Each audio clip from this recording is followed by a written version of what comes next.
you live by your own rules. Never compromise. Never die as you want by your own rules. Never compromise. Never die as you want by your own rules. Never compromise. Never die as you want by your own rules. Never compromise.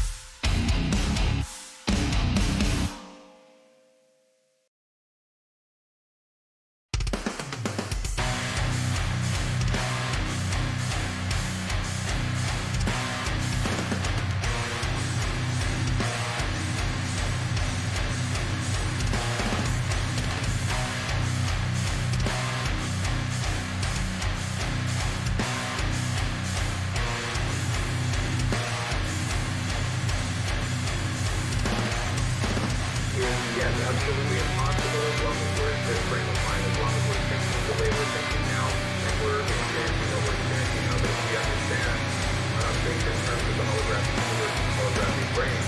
Things aren't so far back, aren't so far up. Absolutely, I think that's something that's right about it. When you put the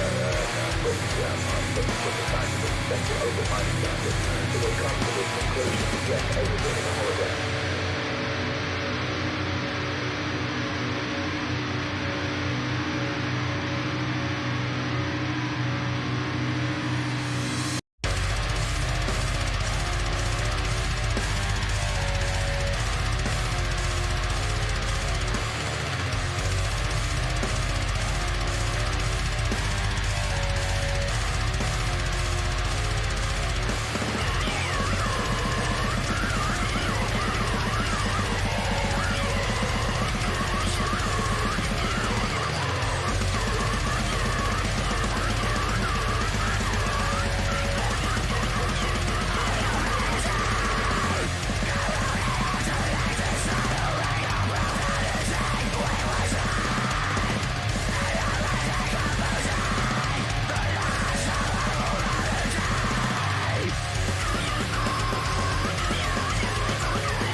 Yo, yo, yo, yo, yo. What is going on? How's everyone doing? Oh. Doing great. Saturday, off to a good start. Got plenty of time to do my stuff before hopping on stream. It's been a good week. Not too tired for once. Actually woke up early today and still not tired. Slept enough. We good. We're looking at a bit of a slow news week. That doesn't mean we don't have a ton of things to talk about. We're going to be going over a few really small news articles to start off with, and then I've got a few subjects I wanted to get into, namely Lorna performing at Lollapalooza this year. And we're going to get into something I wanted to talk about in last week's show, but I ran out of time and I had to jet. So we're going to talk about the podcasts that I listen to, metal specific, I guess, alternative metal podcasts that I listen to, because someone asked about that in the Discord, I think 2 weeks ago. And as I was naming everything out, I was going through my phone and kind of checking out the list of podcasts that I listen to, and I listen to a bunch of, I guess, like video game related podcasts as well. But then as I was writing it down, I was like, hey, there's actually a lot of really cool podcasts revolving around metalcore and deathcore, that whole space. There's a bunch of podcasts in that realm, so I thought I'd talk about some of those today. We've got a ton of new releases that came out this week. Some really cool stuff from Bodysnatcher. We've got a new track from Traders, some new A Night in Texas. I'm really excited for No Case, No Face. Last of Our Kind is a band I didn't know about until this week, but have been really enjoying their release. We're going to check out a song that was released maybe a month or two ago, but they just dropped their new album this week, so we're going to check that out a bit as well. We've got a new track from Waste, 1056, Starve, so just a whole bunch of stuff, and then we're going to top it off with the breakdown of the week, as always, at the end of the show. So, let's just go through. I think I had a few things written down just in terms of housekeeping and stuff. Okay, let's, before actually getting into the subjects, I do have something I wanted to talk about. Let me just check one thing real quick. Okay, sure. Okay, so I had something I wanted to run by the people watching this this live stream. So I've been doing a bit of I've been checking out music on the live streams, but because of the copyright and all that stuff, obviously, I can't necessarily listen to a lot of the bigger bands or bands that are on labels and stuff like that, and even some of the smaller stuff. As soon as the music's been put onto YouTube kind of cross-references what you're playing on your live stream and what's already out there, and kind of flags you and kind of it always hints, like I look at my laptop on the side here and it's always hinting at me saying like, hey, you're playing copyrighted music, we might shut down your stream.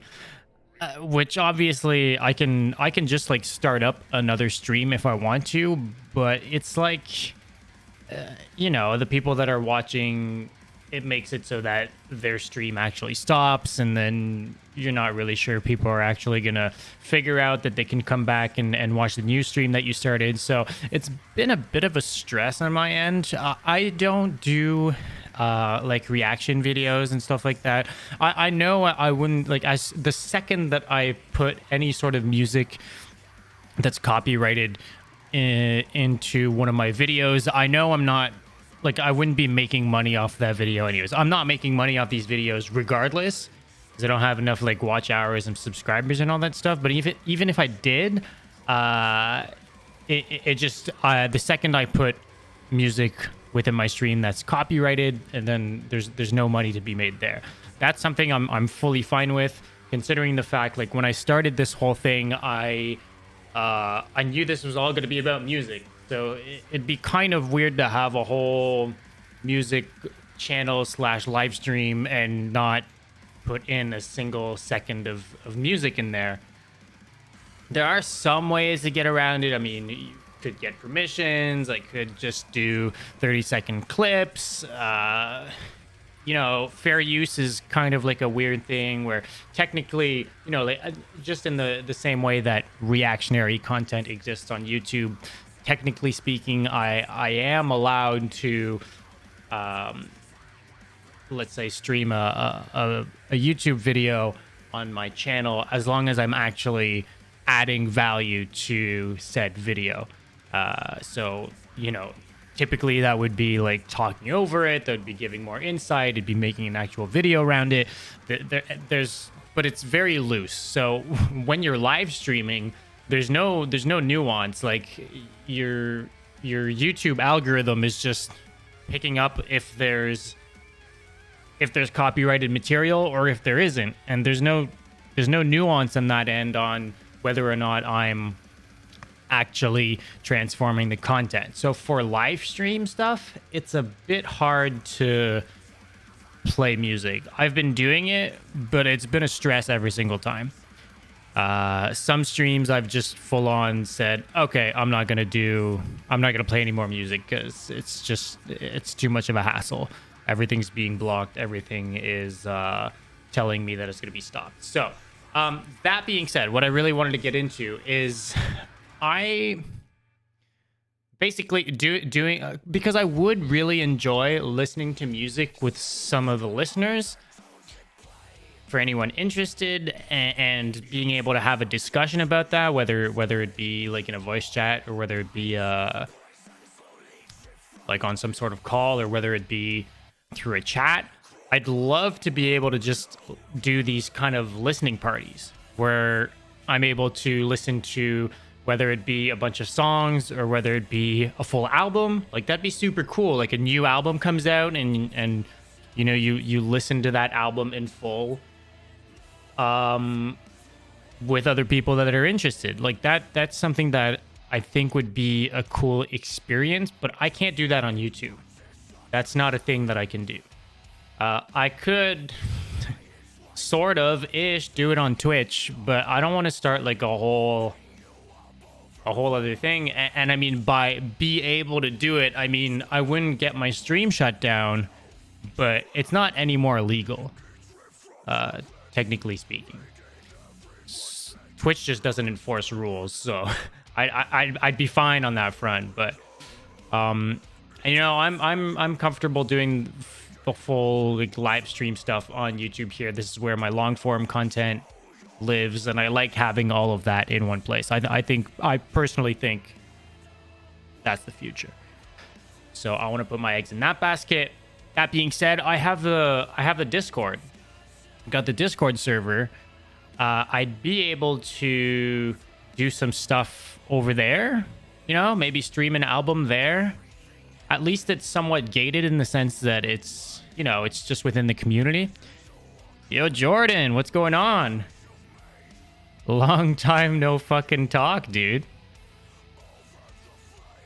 Haven't seen you in forever.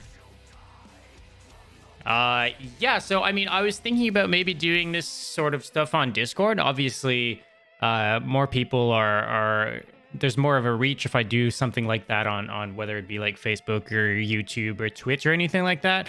But I think maybe on the Discord it'd be cool to do these community listening parties whenever like cool albums drop that I'd want to listen with other people. I don't know. I just started thinking about this today, but I was listening to the new Angel Maker album the other day, and I was kind of wishing I had someone to talk about it with, and it kind of got me thinking like, hey, it'd be cool to do that with the community.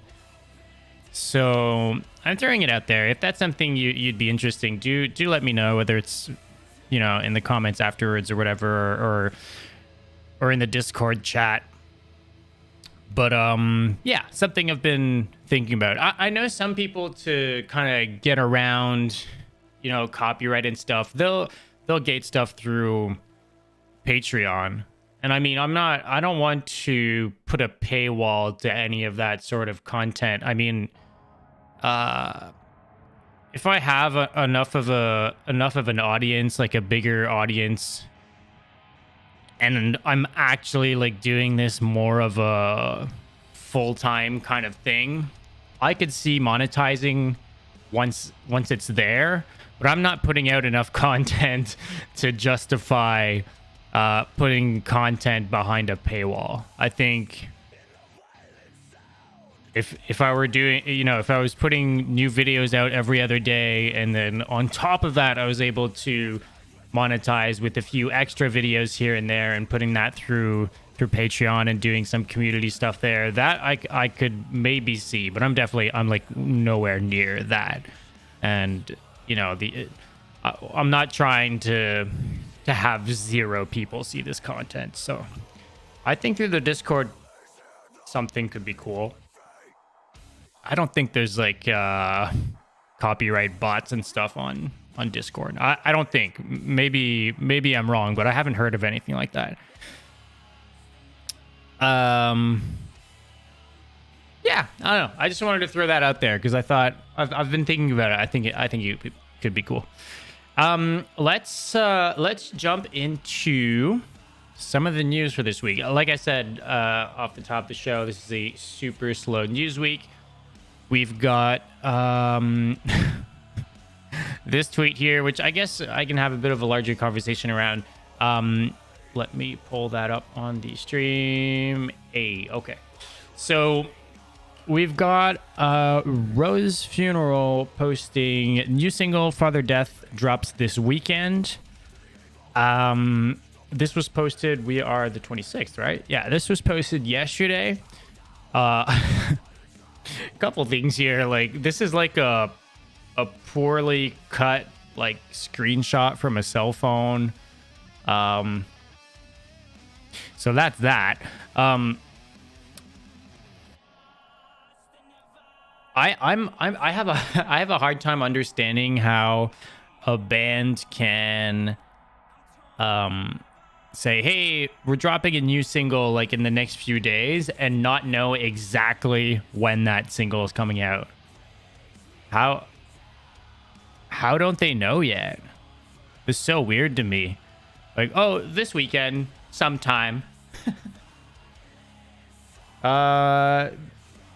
Hey Jordan, I love the idea you have of a community album listen. It really sucks that it's so hard to post videos featuring music without getting hit with copyright when it's a positive manner.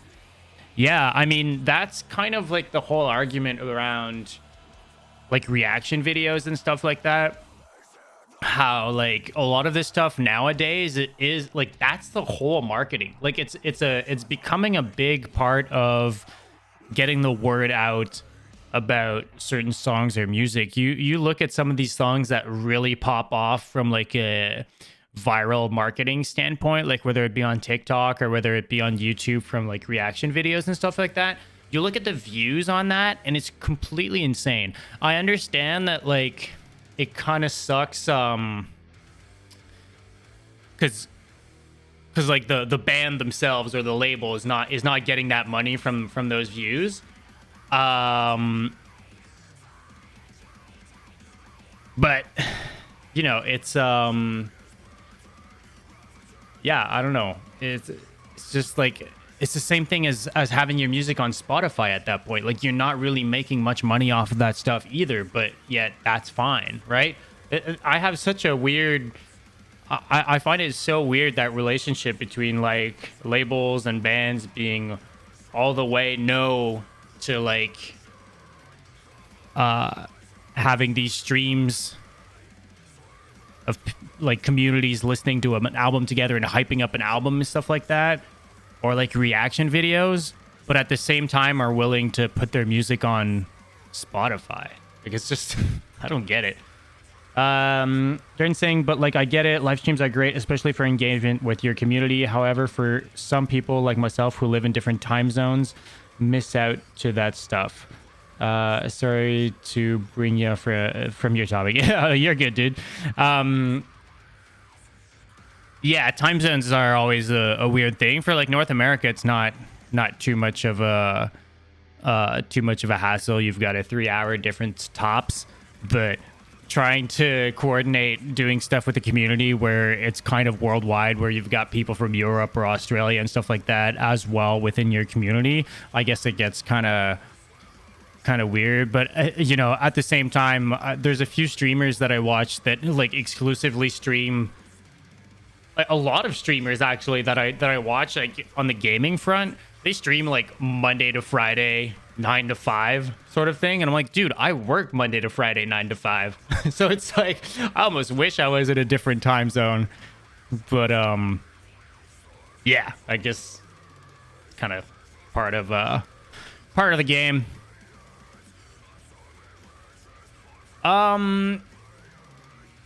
Yeah, so Rose Funeral is putting out a new song this weekend. We don't know when. Apparently, they don't know when. I'm having I'm seeing this as something somewhat like unprofessional, in the sense that like it just seems like a bunch of dudes that are possibly even still like putting the finishing touches on a song and aren't able to wait out. Like, if they already had that song finished, they could just, like, and, like, everything surrounding it, whether it be, like, a video to accompany it, the album artwork or whatever, like, certain announcements and stuff like that. Like, bands should always wait for all of that to be, like, locked in and in your hands before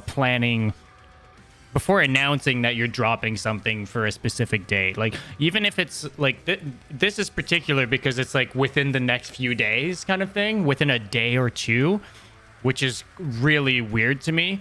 But it's making it seem as though like, oh, well, if we get this video done by tonight, maybe we'll post it tomorrow morning, but if not, it might be Sunday. Like, why don't you just say it's coming out next weekend and then we'll be good? But even then, even when it's like these like really drawn out deadlines where it's like in a long time, if you don't already have everything finished, it's always touchy, man. Like, there's Murphy's Law, dude. Something's gonna come up and like fuck up your plans, like guaranteed. You're gonna want to put it up on Spotify, and you don't know how long that's gonna take.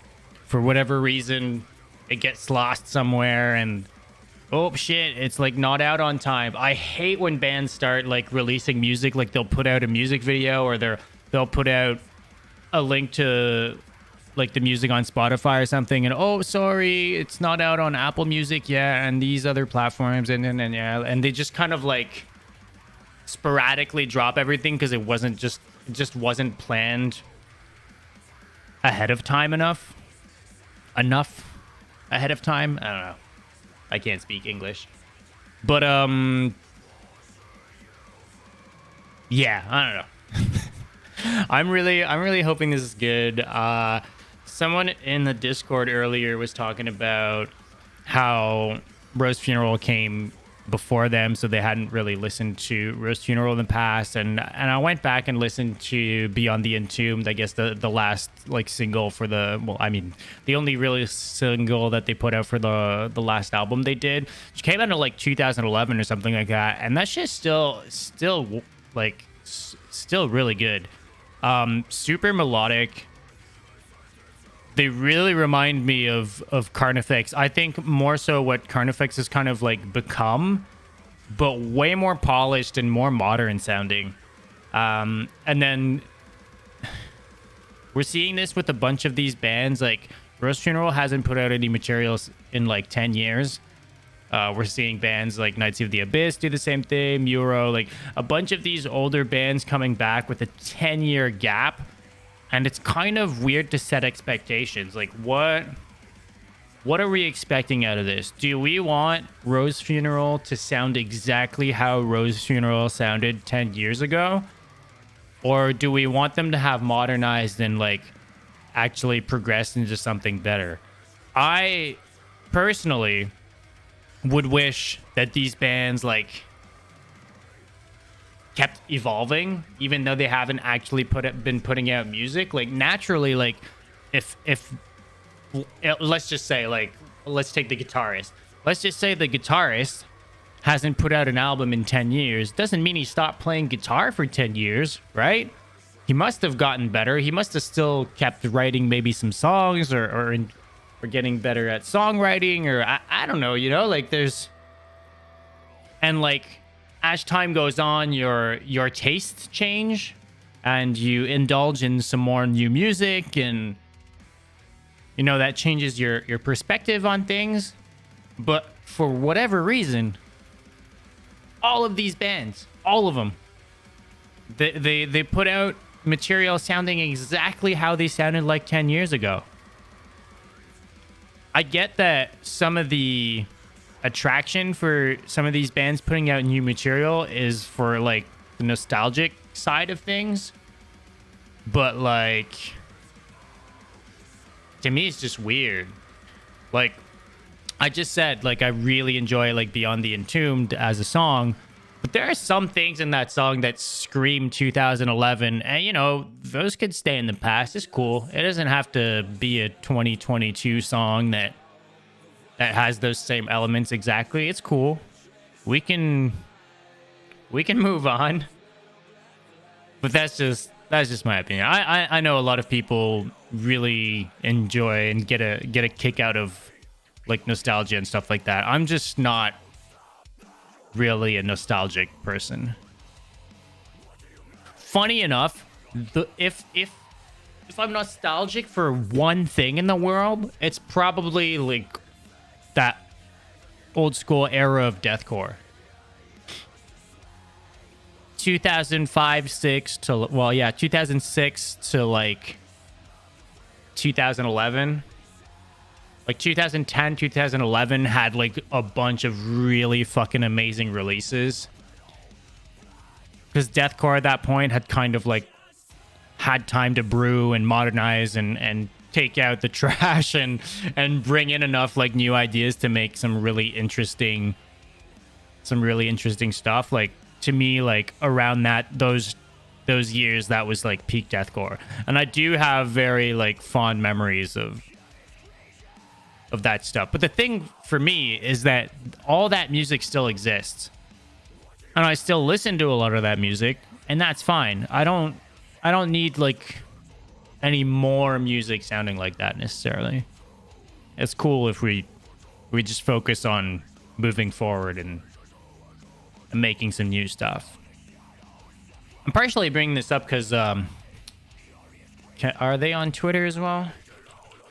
Knights of the Abyss have been... Yeah, okay, they're here, but do they post anything? They don't. Okay, let's go on Facebook. I think Knights of the Abyss is only posting on Facebook. This is one of the... Oh, I'm sorry. I have to say it. This is... the logo. I was not a fan of the logo when they came out with the new logo with their comeback. But this design... Jesus. Yeah, this here. I'm not gonna say anything else. Wait, did they take it out? No shot they took it out. They posted a clip of some new music, like for sure. Was it? There's no way it was on Instagram. Was it? I don't know if this is gonna work. Knights of the Abyss. No way. No. I know it was on... maybe it was a Facebook story. No, there's no way. I linked it somewhere, I'm sure.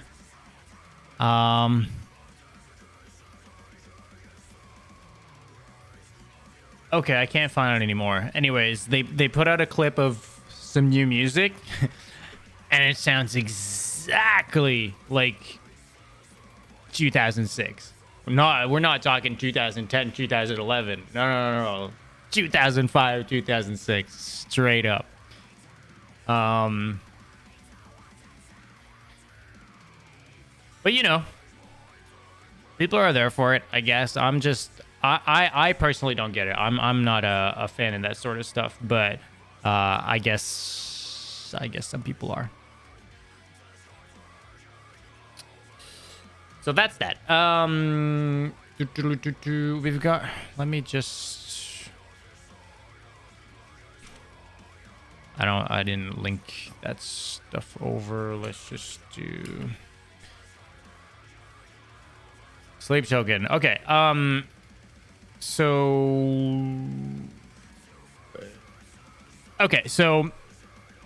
Sleep Token have put out, I think like a few weeks ago, they put out a instrumental version of their second last album, and this week they put out the instrumental version of their latest album that came out not too long ago. And I don't really get it. Again, cool if people are into it, and if people are buying it or streaming it or whatever, I guess that's cool. But I have a hard time understanding like who this is for. Aside from like people that are incredible fucking singers that can sing like the dude and want to do some vocal covers, which are probably very few and far between. But I don't think I'm wrong in saying that most people really enjoy Sleep Token because of the vocals. It's very heavy on the vocals for sure, and I think the vocals are what makes it really unique. I get that the instrumentation is like kind of particular as well, but it's definitely like the blend of the two that makes Sleep Token what it is. So taking that element out is kind of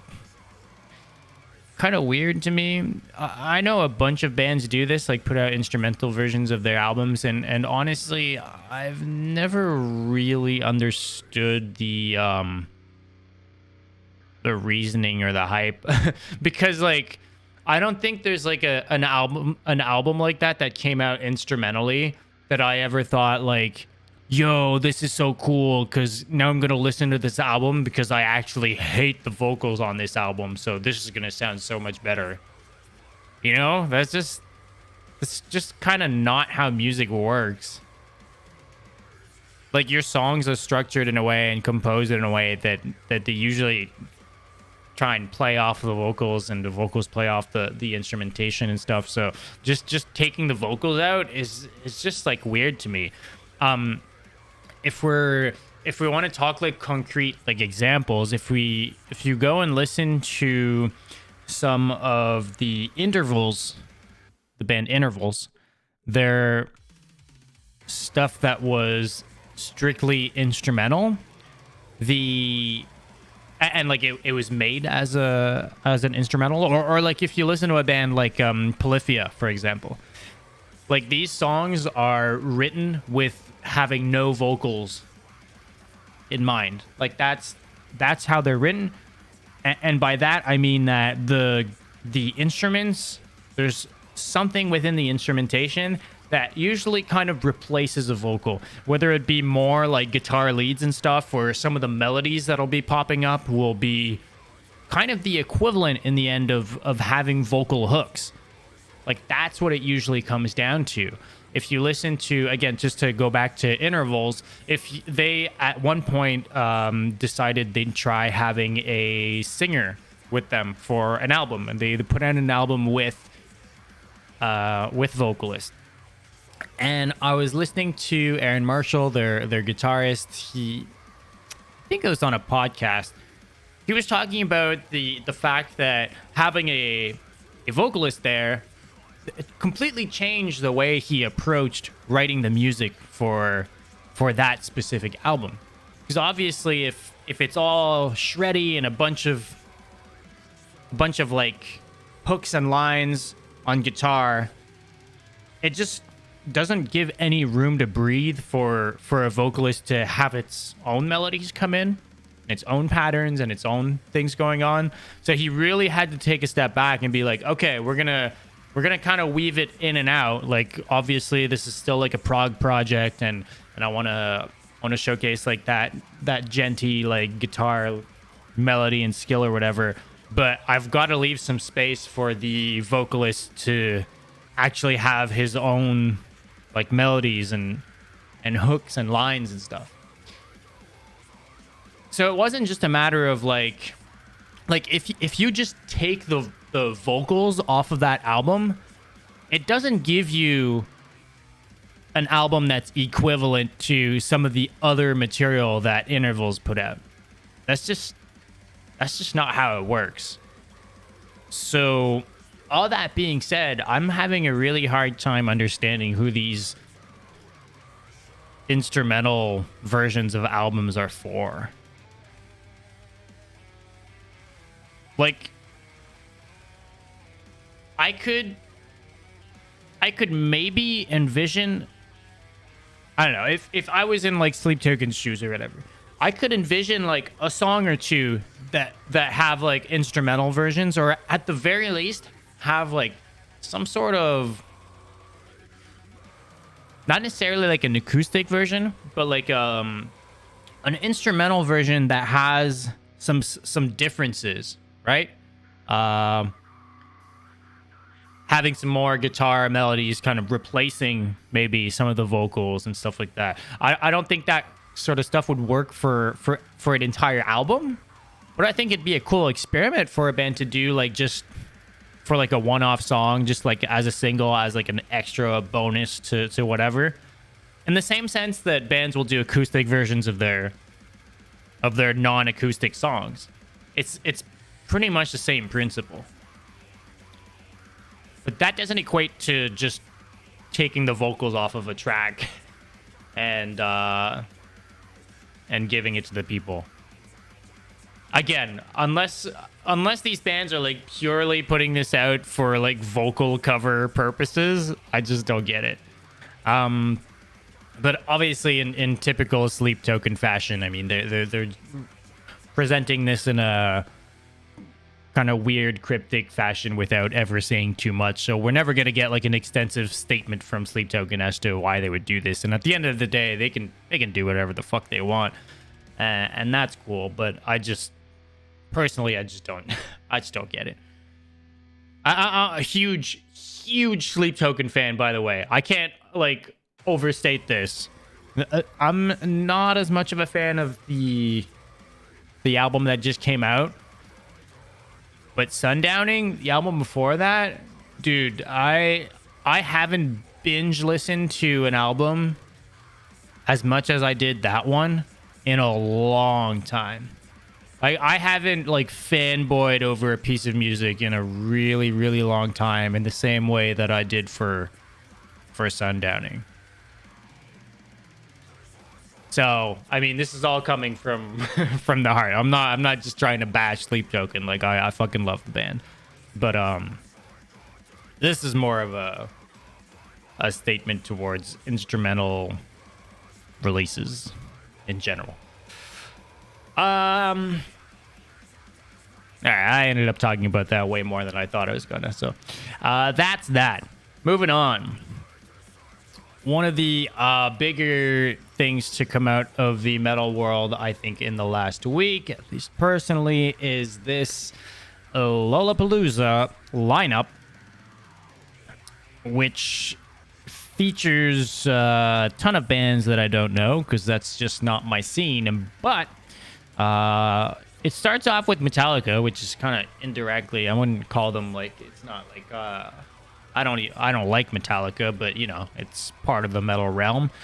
Can't ignore it. And then unless there are some like other bands in here that I just don't know about that are metal, like that could very well be the case. Maybe there's some weirdo fucking prog black metal project with a weird name that's in here that I just don't know about. Very possible.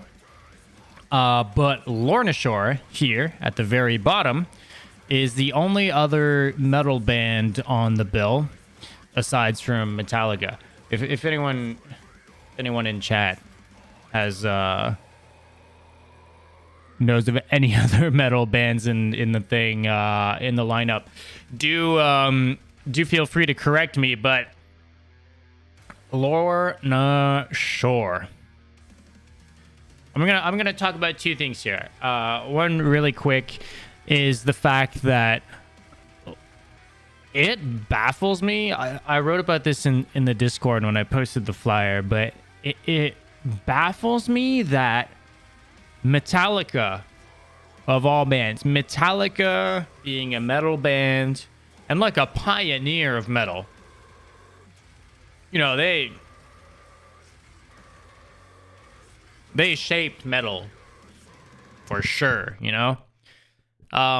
Metallica is headlining. Metallica is the biggest name / band on this entire bill, and that's saying a lot. We've got fucking Dua Lipa, J. Cole, Green Day, Doja Cat.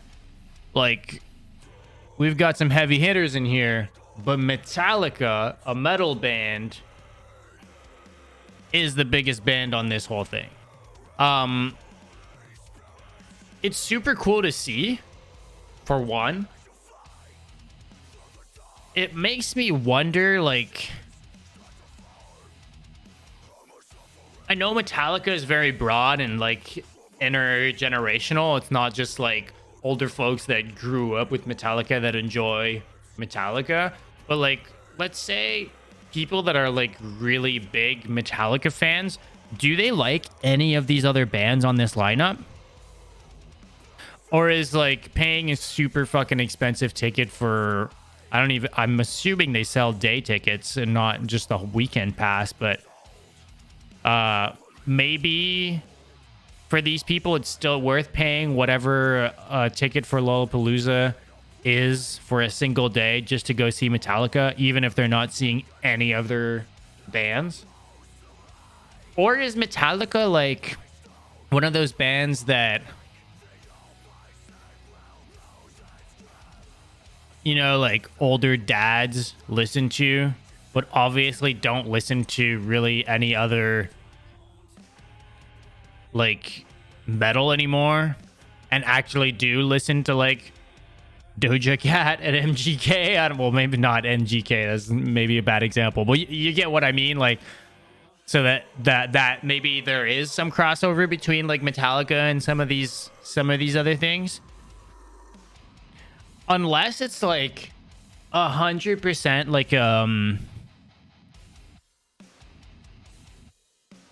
like a Gen Z like thing where, you know, for a while all the rave was wearing like Thrasher t-shirts and stuff. Not really because of what the brand actually stands for, more just because it was like a state, not even like a state. It was just cool to wear Thrasher shirts, like the Thrasher shirt, you know. And like the white Vans, like that specific model of white Vans. Is Metallica that like a part of that?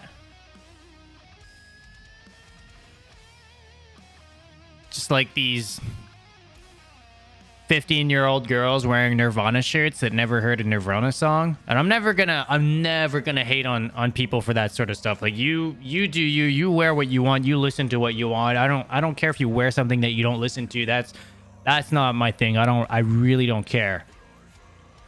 But I'm curious, like, is Metallica one of those bands? Like, you can probably buy a Metallica shirt at H&M. Like, do people wear Metallica shirts without even knowing who Metallica are? Is that why they're on this festival? Because that would be that sort of demographic for sure, right? Anyways, meet me at the altar, or not, maybe more metalcore-ish. I didn't notice they were on the bill. That's cool. Inhaler sounds like some sort of metal band, but I'm sure it's not. All that to say, man, Lorna Shore is playing Lollapalooza, and I think I won't pass too much time on this, but I think it's cool that I think it's proof that Lorna Shore and their viral moment with To the Hellfire and like going viral, like super viral on TikTok and stuff like that.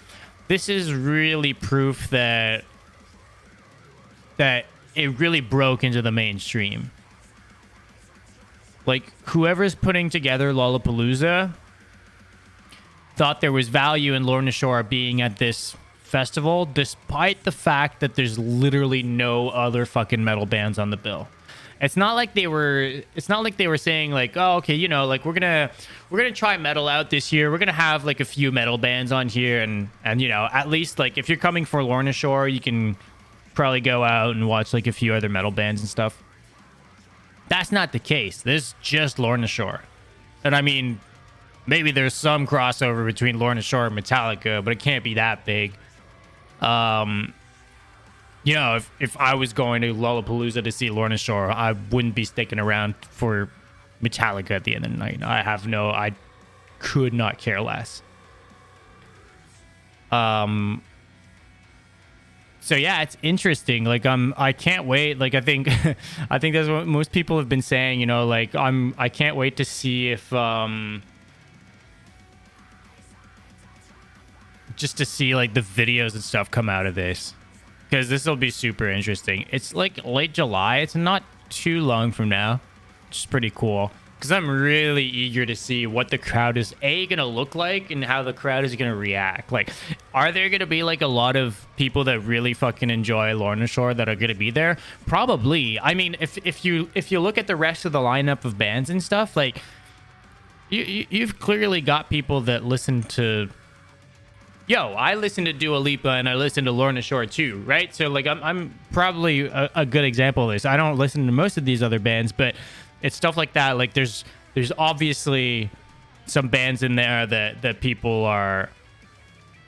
There is some crossover for sure. It's probably not like the hardcore metal fan, but there's probably a bunch of people, and they're gonna mainly be here for some of the more like indie rock or rap or like pop stuff that coincidentally still like also enjoy Lorna Shore. I'm trying to see who'd I be seeing if these bands were all playing on the same day, which would never happen. There's no way it would. I would go see Meet Me at the Altar, Lorna Shore. I saw Tuvlo on here. Dashboard Confessional. Charlie XCX. Dua Lipa. I mean, Turnstile's on here. It's obviously not like metal by any means, but hardcore. Definitely the only of its kind on that bill too. I'm actually kind of surprised at how high up Turnstile is on this bill. I'd probably go see Royal Blood, like if there wasn't anything else at the same time. Like I'd be seeing another band if it was competing with anything else I wanted to see, but if there was nothing else, I'd go see Royal Blood.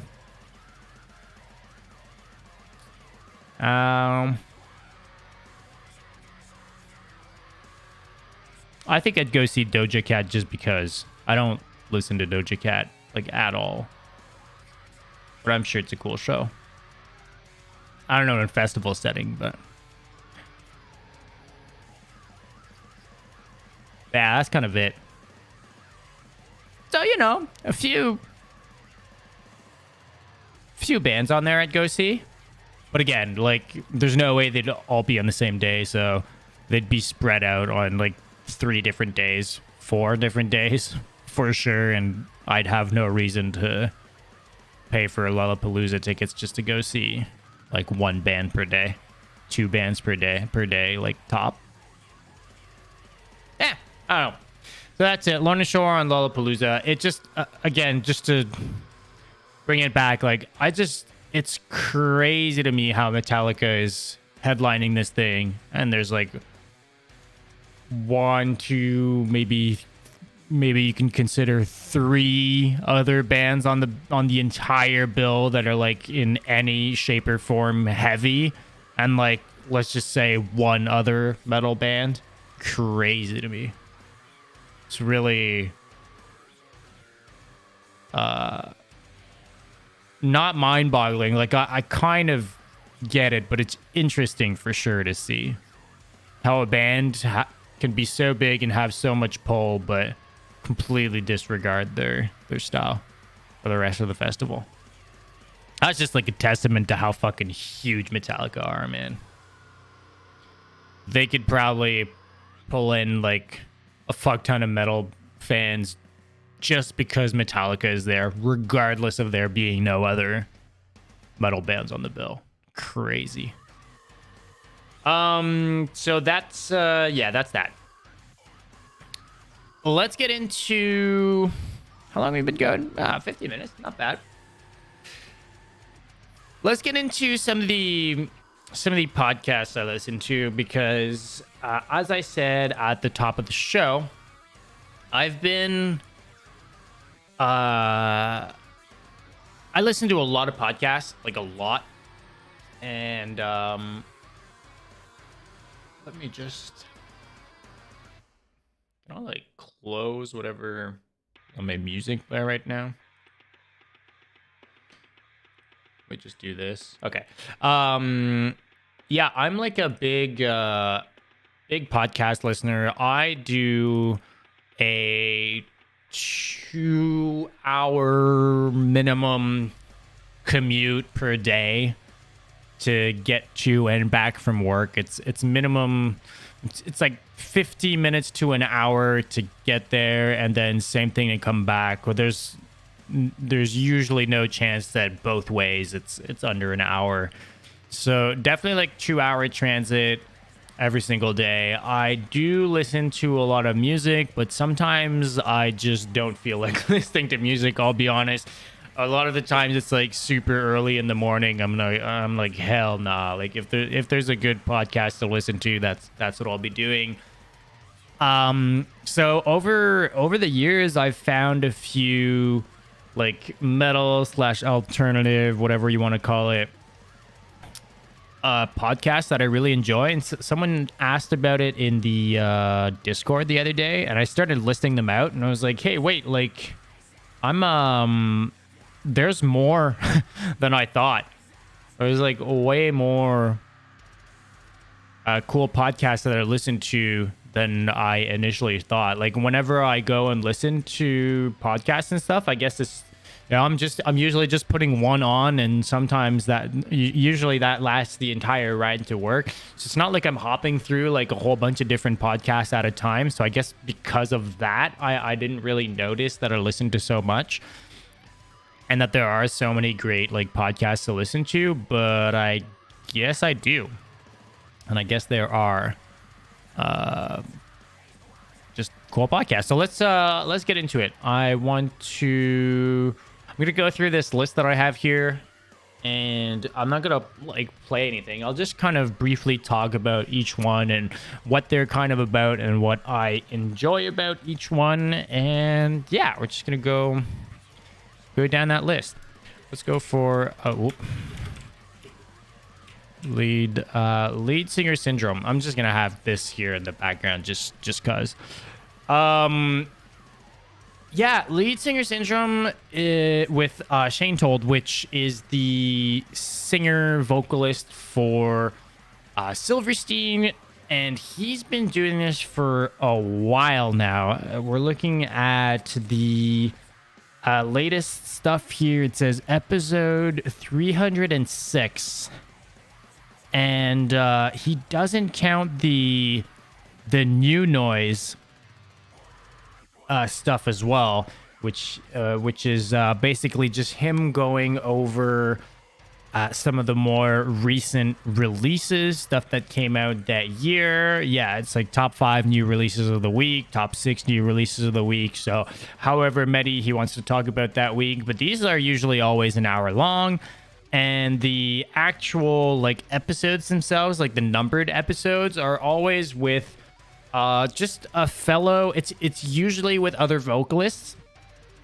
Obviously Silverstein has toured a lot over the years and has a lot of he knows a lot of people, so he's crossed paths with a lot of people over the years, but he doesn't limit himself to just people that he actually knows. So it's cool to sometimes have interactions where they're reminiscing about stuff that happened on tour together, or when the last time they saw each other was, and stuff like that. And then when it's completely new, it's another vibe as well, and it's always super cool. I think he's really good with his questions and stuff. I think he's a good listener, and he knows how to dig a little deeper into whatever the guest is talking about. I feel like that's something in interviewing that some people just really don't like. They just don't get. They'll just like have their list of questions, and as a listener, you're like listening, and the guest is saying something super interesting, and you yourself just come up with questions, like lead up questions that you'd have for that person, just because whatever he's saying, like there's obviously some stuff you could dig into a bit more. And then sometimes the interviewer they just don't think. I don't know if it's nerves. I don't know. It's just like not caring. Like I don't know what it is, but they just like go on to their next question, and just leaves the viewer, kind of the listener, kind of like, what the fuck? Like we didn't go deeper into that. Shane Told is the opposite. I make it seem like this is what I'm talking about for him, but no, he's really good with digging deeper into what people are talking about. He usually goes over like the band members' upbringing and growing up, and how they got into music, and how the band started, and all that stuff. So you get a fairly deep dive into kind of like recreating their life story for the band, and then obviously focusing on some of the key moments throughout that band's career. Yeah, really cool guests, really, really interesting conversations. He's one of the interviewers that I find I enjoy listening to the most. There's just like a cool vibe, just something about him that just kind of laid back, but genuinely seems interested and stuff like that. So yeah, that's Lead Singer Syndrome with Shane Told. Check that out. Next up, I'm not going to spend too much time on this because the next one is Punk Rock MBA. He semi-recently started doing his podcast kind of live on Twitch. So if you're a avid follower of the Punk Rock MBA and what he does over on YouTube and on Twitch, most of the stuff that ends up on here is stuff that's already been published. You know, it's already either went live or has already made a video for, and they just take the audio and kind of tweak it a bit for the podcast format. I obviously haven't like listened to a live stream and then also listened to the same content on Spotify afterwards, so I can't tell you if he actually cut some stuff out.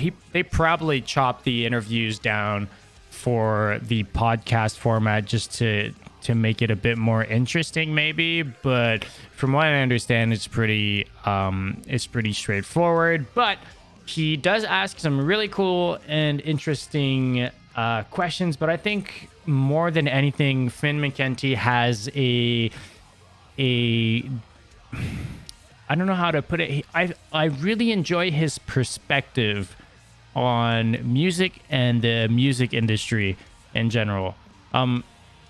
again, if you know him from YouTube, I mean, it's the same kind of content on here anyways. But for those of you who don't know anything about him, he used to do a lot of graphic design work from what I understand, and he has since been working more on the marketing aspect of a lot of online courses platforms, if we can put it that way. URM and like Riff Hard and stuff like that. So he's in that space. So he's got some sort of experience with the bands being his clients, but also being like someone that wants to market either for the bands or for his products and stuff like that. So it's just a different perspective than someone that's just another band member interviewing a band member. Because I feel like most of the like metal stuff online is just that. It's like personalities, like people in bands that start their own podcast, you know, and go over like interviews with people that they know and stuff like that, or people within their circles. Whereas Finn McKenty has like collaborated and worked with a lot of people for various projects over the years. Like a lot of the you know, the courses and stuff that he works on are stuff with like you know, he works closely with Matt Halpern and stuff like that. So it's like he has these relationships, but not because he's in a band. So it's a really different perspective, and I think it makes him a bit more removed from what it's like less of a romantic view of what music and art should be, because that's not what he's doing. So in a sense, maybe it's because he doesn't like relate. you know, maybe he doesn't relate in the same way. But it sometimes may come off as like either like on a high horse or kind of cocky. I think some people interpret it that way, but I just see it as like it's just like a different perspective. It's just he just looks at it in a different lens, and he's not afraid of calling things out when he doesn't like things, and praising stuff when he does. So I don't know. I really enjoy the punk rock MBA in general. And whenever I can't tune into the live stream, or I can't watch a video on YouTube, sometimes I'll just resort to popping it on during my drive to work and stuff like that. So yeah, there are some episodes on here. I think like I noticed, you know, like Finn McKenty on the X-Men podcast. So, you know, he'll upload something that was on someone else's channel or another podcast or a speaking thing he does or whatever, just like something that's not necessarily content from his own channel. Those are the things that are kind of posted here, and I don't think are really posted anywhere else. So if not for anything else, for this definitely like a reason to follow, because those interviews and stuff like that are pretty cool as well. I do really enjoy when Finn is in the guest seat, because there's a few of those on the podcast page where he's the one being asked the questions and having more conversations with people that are maybe more revolved around him and stuff like that, and his view on things. Again, just a different perspective, but I really do enjoy those episodes. So that's it. Punk Rock MBA. You probably already know about him, but check him out on his podcast stuff, cause it's cool. Cause it's cool. Cause we love it. Cause it's fun. The Riff Hard podcast. I think this is my... What do you mean learn about COVID? Because they talk about it in here? I've never seen this tag here. I don't know if they show this on mobile. I've never seen... Oh, see? Yeah, okay. So I guess they flag probably because of the whole Joe Rogan thing, eh? They started flagging every single episode that has the word COVID in it. Crazy. I didn't realize that. I don't think it's like that on mobile, which is interesting. Yeah, okay, so the Riff Hard podcast. John Brown is the guitarist for Monuments, and E.L. Levy is a guitarist, but mainly nowadays a producer, recorder. He does a lot of production work, and he's a damn good one at that. And this is a podcast that is more so focused on guitars. So most of the people that they have on are guitarists. Sometimes they aren't, but I think 99% of the time they are. And yeah, it's again, just a different perspective. Like, I don't, like, you know, I played a bit of guitar when I was younger, but I haven't touched a guitar since, and I would have never really considered myself a good guitarist by any means. I haven't done any recording in terms of guitar and stuff like that. I've been in the studio, you know, a few times, so, you know, I have some sort of like recording experience in that sense. But I don't know. It's cool. They talk a lot about recording. They talk a lot about self-recording. They talk a lot about guitars and mainly like guitar technique and guitarists' approaches to songwriting and to playing guitar. And I really think that even if you don't play guitar, which again is my case, these are so interesting to listen to, because I think they go, because it's a bit more specific for like, you know, guitars specifically and recording, they go pretty deep in the weeds into anything that's like production and songwriting and playing in a way that, you know, regardless if that's your thing or not, it's just super interesting. Like it's I think by far the podcast that I listen to that I get the most enjoyment out of, just because I feel like it brings me closer to that kind of world, which I have no business having my nose in. And it just makes for these really interesting conversations that, to be honest, I don't think are happening literally anywhere else.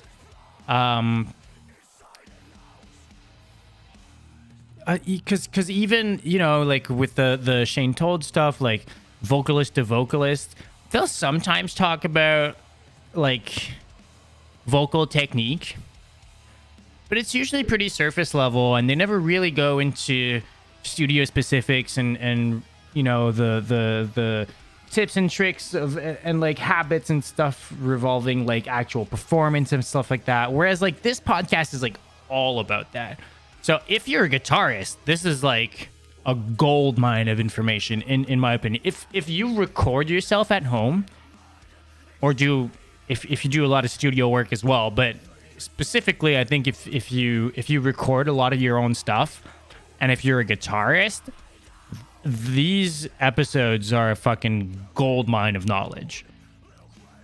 And then beyond that, even if you aren't a guitarist or don't play guitar, I just think it's, if you're interested in metal at all, and like, if, you know, personally, like the everything that's got to do with guitars and recording and producing and more specifically, I guess, songwriting. I love everything that's like songwriting.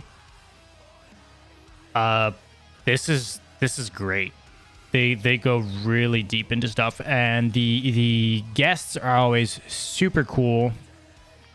Ice Nine Kills, guitarist, Mick Gordon, Cradle of Filth, Fit for an Autopsy, Lorna Shore.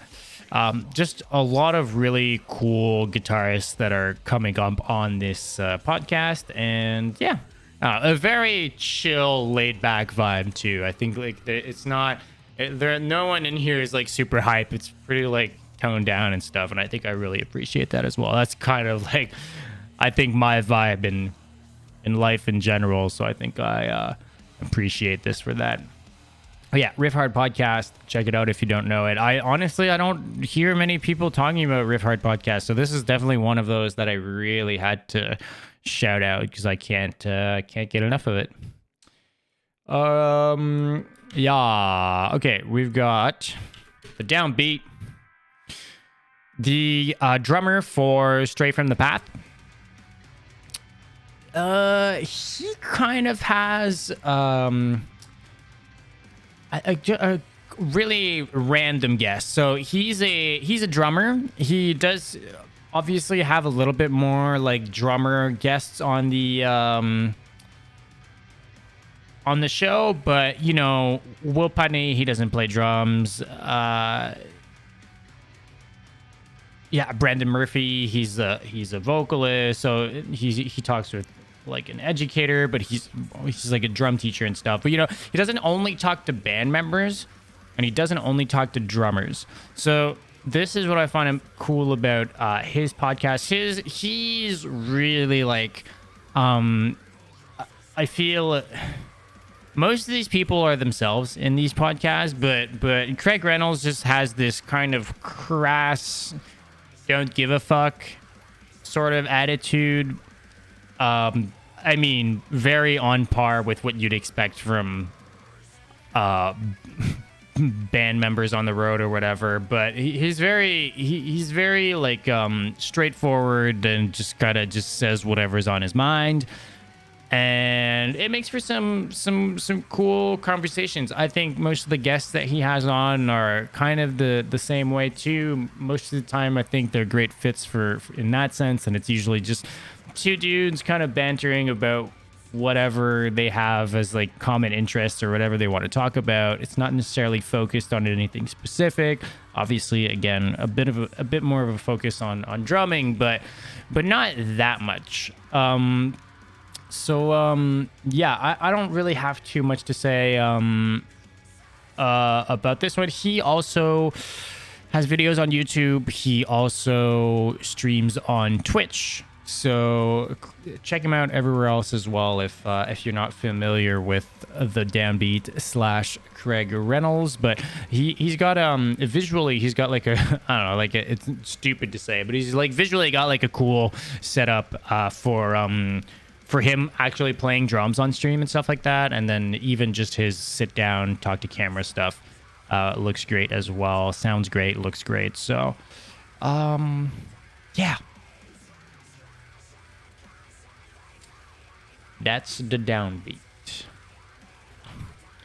Okay, these guys I've only gotten into recently. I think I've been following them on Twitter for a little while because they have been talking a lot about more underground stuff, especially when it comes to like post-hardcore and emo.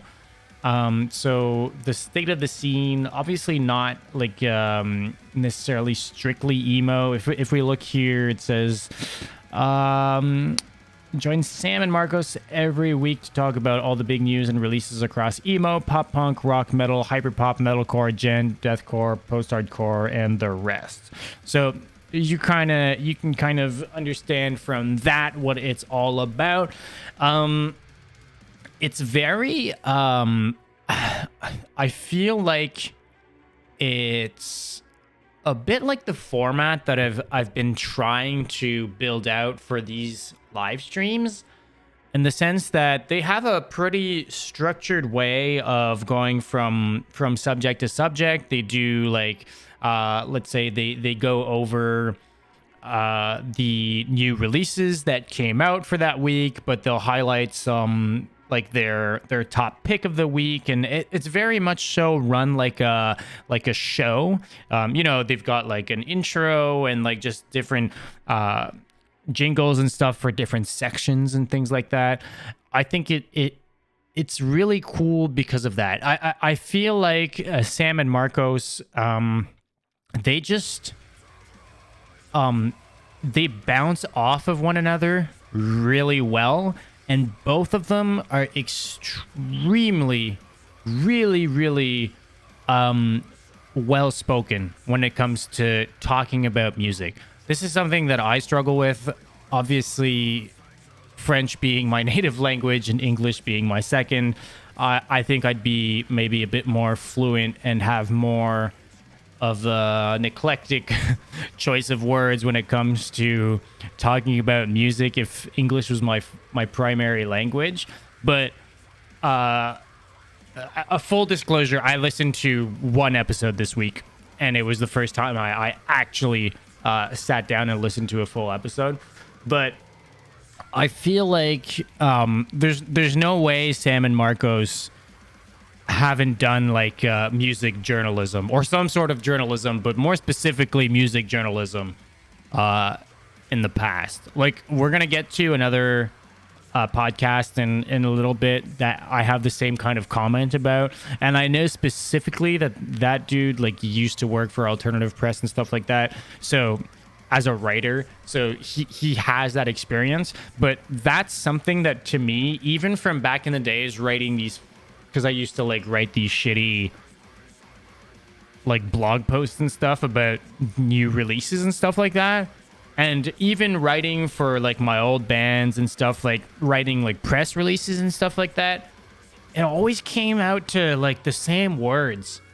There's like these few buzzwords that I always end up resorting to, and I feel like I was never able to have like a proper like extensive like a library of words to use when it came to describing music. And the thing that struck me with the state of the scene was their way of describing music was just very like precise, and like I could almost hear what they were referring to, or just the way they were explaining it. It just they explained music really well, and I think that's something that's underrated.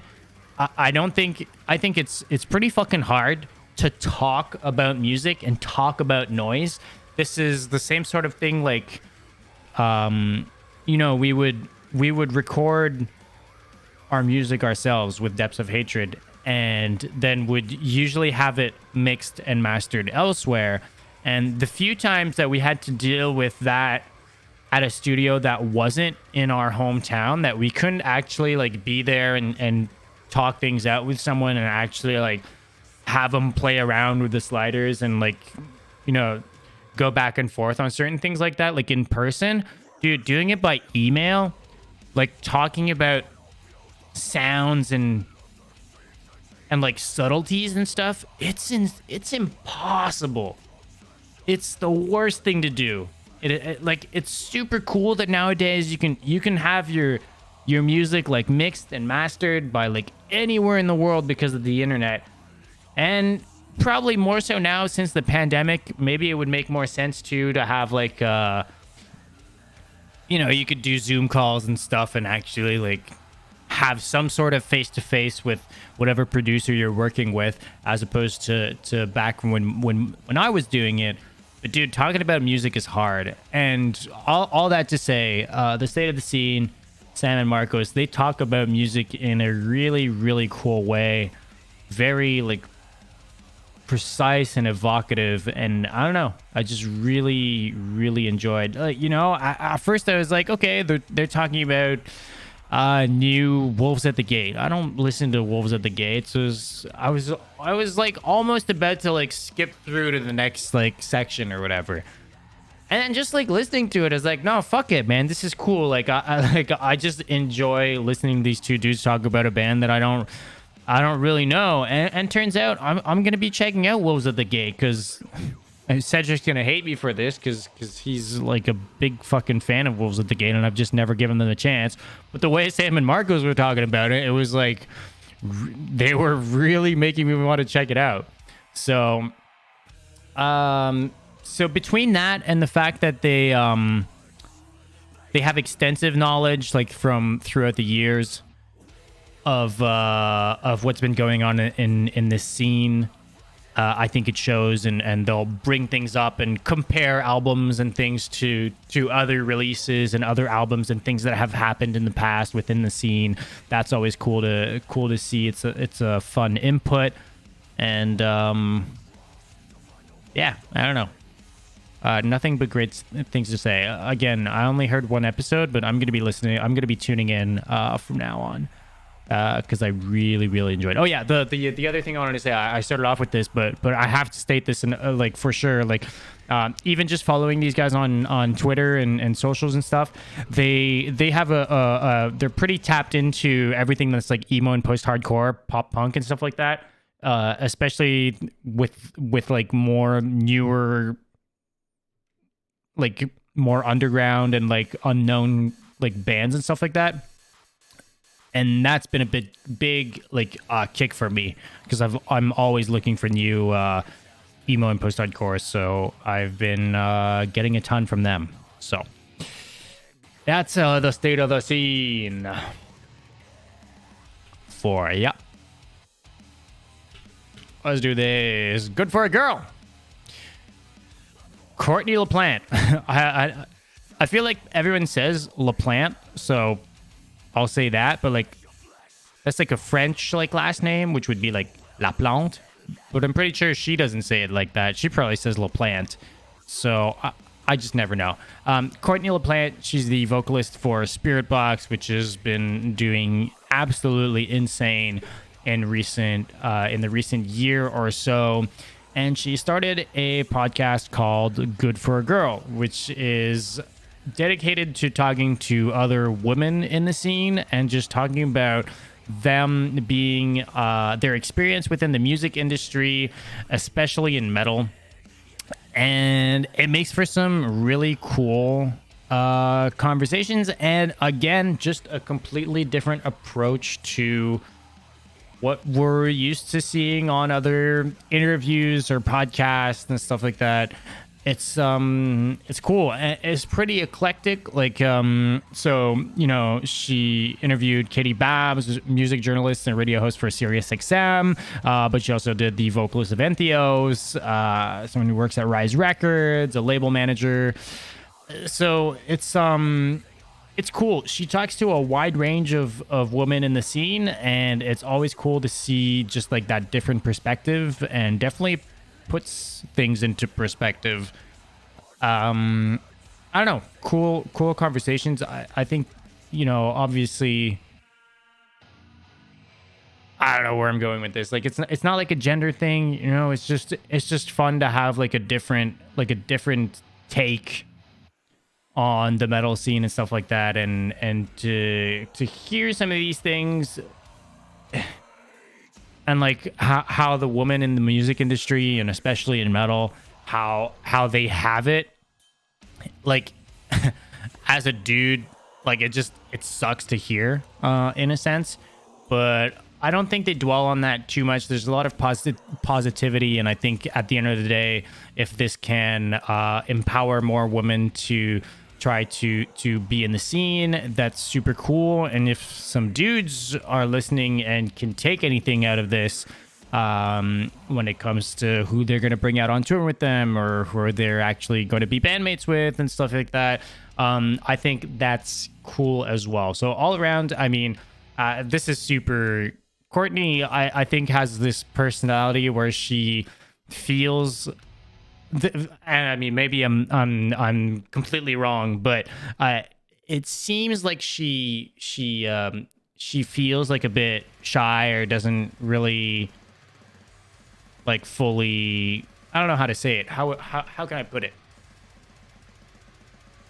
I think she feels like she doesn't really have like too much like she's definitely not cocky, you know. She doesn't. She's kind of like tiptoeing around like being like outspoken and stuff like that, but in the end she's just herself, and like that's just her personality, and it's super cool. Like she just comes off as like a really genuine person, you know. I don't know, there's just something I enjoyed about listening to these conversations, and kind of having a little bit more of a look into Spirit Box as well, I guess. And they don't make it too much about her own stuff. It's more so about whoever she's interviewing. But, you know, obviously there's a back and forth here, and it's cool to see those interactions. So that is Good for a Girl with Courtney LaPlante. Check it out. Vox and Hops Metal Podcast. So this is the vocalist for Cryptopsy. This is his podcast, and he interviews. Let me go through here. I'm like not sure real quick if he's going for no. So that's it. It's not just vocalist. I think there's. I see. Even get the shot. Yeah. No. Okay. So it's he just does interviews with different band members. This is cool. Specifically, I guess for. Well, for anyone, but I find it cool because this is a dude from Montreal, where I'm from, and he interviews a lot of people from here, but also interviews a lot of people that are passing through on tour. So a lot of the times bands will be passing through Montreal, and somehow they figure out just like a time to kind of hang out. Obviously with COVID, there's been a lot of interviews from Zoom calls and Discord or whatever, but before COVID, he was doing a lot of stuff, just like hanging out in different he was basically doing his podcast and stuff like in like microbreweries and stuff, just setting up shop there and doing his thing. So yeah, it's cool. He mixes, I guess, metal and beer. They always talk about craft beer a little bit. I mean, they'll talk about, like, I think he has basically like sponsors or not necessarily sponsors all the time, but just beers that he's checking out, or they'll talk about the beers that they're having right then. They're usually like drinking beer at the same time as they're doing the podcast, so they'll talk about a bit about that, but usually go just like into metal in general afterwards. So this is definitely more on the like death metal front of things, which this is pretty much the only podcast like this that really go into like death metal artists and stuff like that. But he has some really cool guests, and he posts every single week. He's like super consistent, and yeah, I don't know. It's cool guests, cool interviews.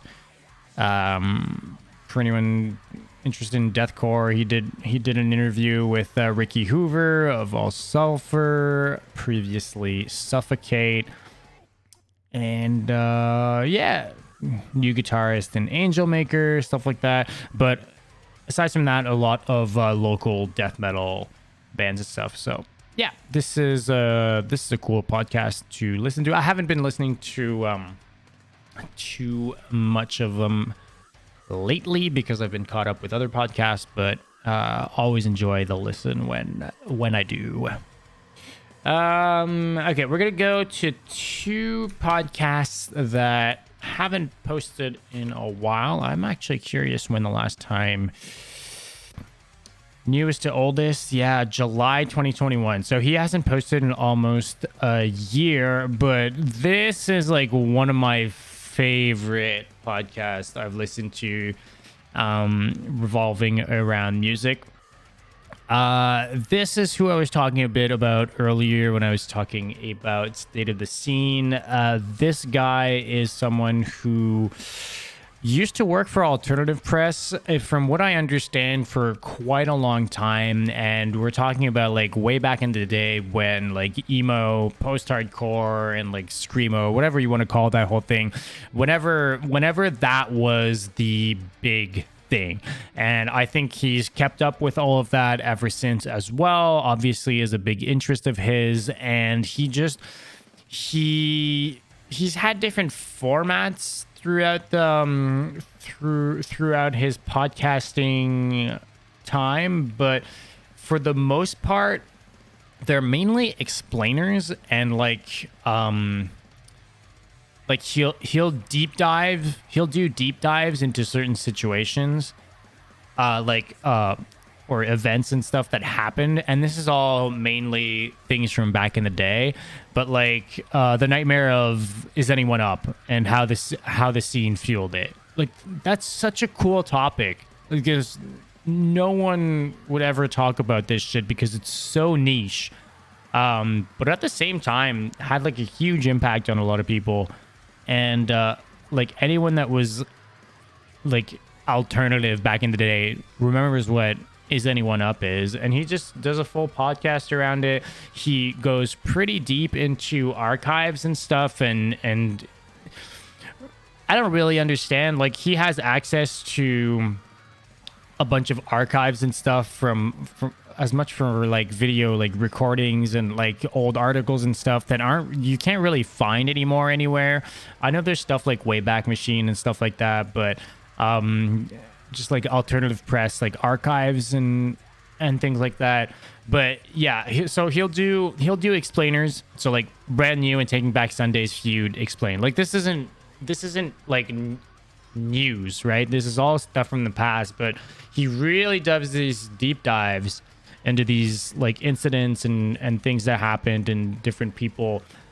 And this is another guy that same kind of thing as the state of the scene. He just has a really, really good way of talking about music and is just really well spoken. So yeah, I don't know, just generally good vibes. He does a lot of these videos that are the rise and fall of. So the rise and fall of Victory Records, but usually it's the rise and fall of like bands. So like the rise and fall of Boys Like Girls, the story and influence of Drop Dead Gorgeous, like all these things. So if you were into anything like emo or post-hardcore from back in the day, this is a must. And because it's not like because it's not relating to anything current, it doesn't matter if you're listening to this like 2 years later. This is basically just like documenting history, if you want to call it that.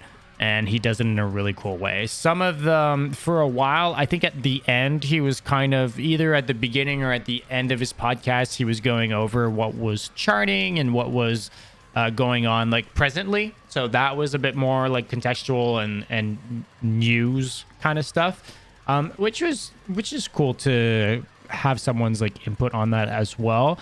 But I was always here just for like the crazy stories and just the really deep dives into some of these subjects.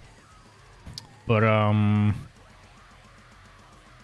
yeah, I don't know, just really, really interesting subjects if you grew up in that scene or have any interest in like the emo post-hardcore scene from back in the day. Okay, and last but not least for this here, we've got the Boss Pod. They only have a few episodes. They haven't posted in a while. They haven't posted since May 2020, but I'm still going to talk about this because,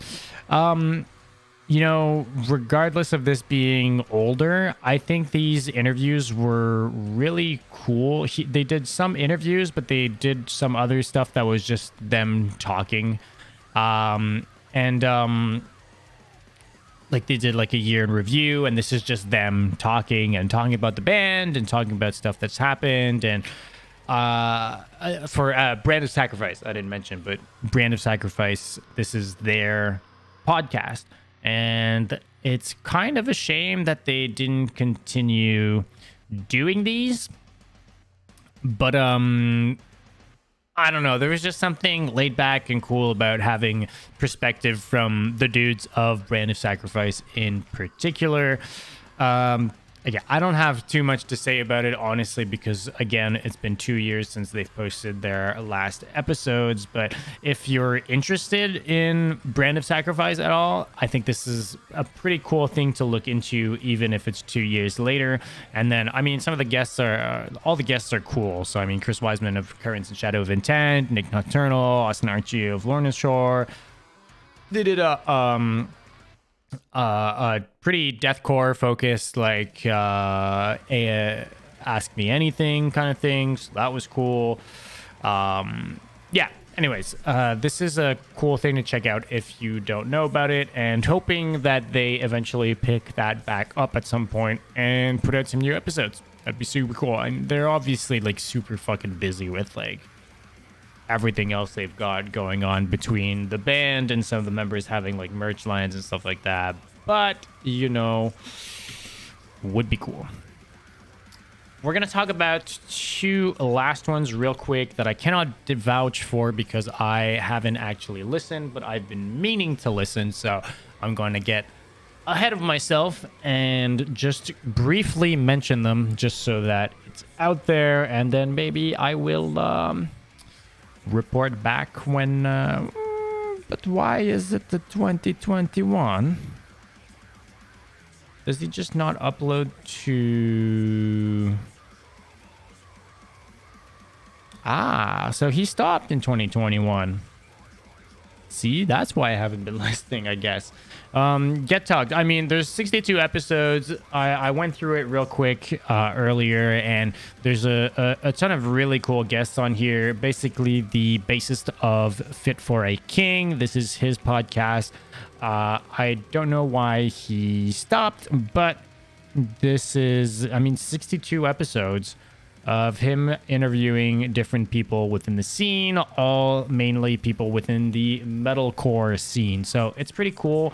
I listened to a bit of an episode, and from whatever I was hearing then, sounded cool, but I'm gonna have to give this more of a listen and at least go through some of these episodes and see what's up with maybe some of the guests that I'd be interested in listening to. I'd be kind of interested in L'Exquisite Douleur interview here and stuff like that.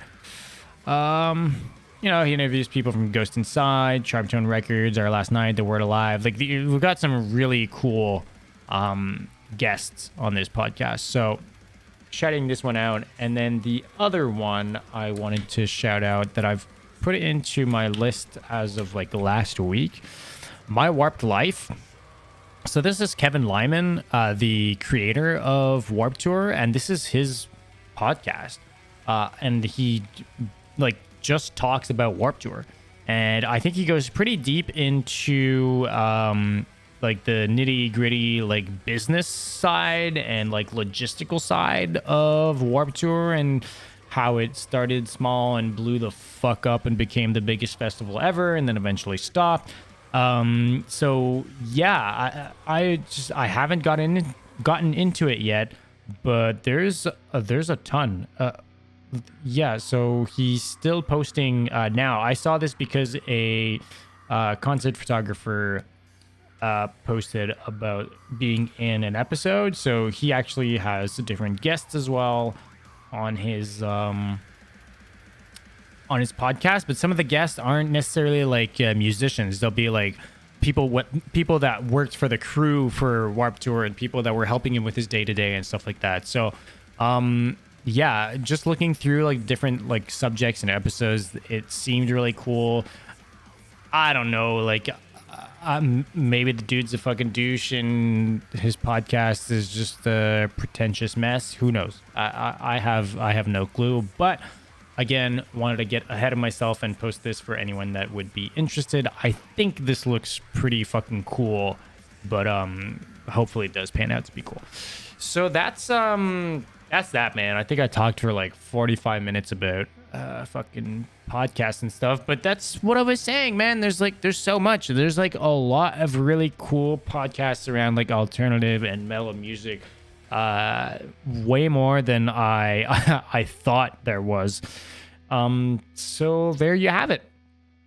Hopefully you're able to get something out of that and find some new podcasts to listen to, because if I'm being honest, podcasts right now are my life force. It's it's my coffee. I don't live without podcasts anymore. It's once you listen to podcasts, you don't go back. That's what they say. So that's that. Move it on. We're going to look at some recent tour announcements real quick, and then we're going to get into some new music. Okay, I think that's cool. I think that works. Let me pull up this here.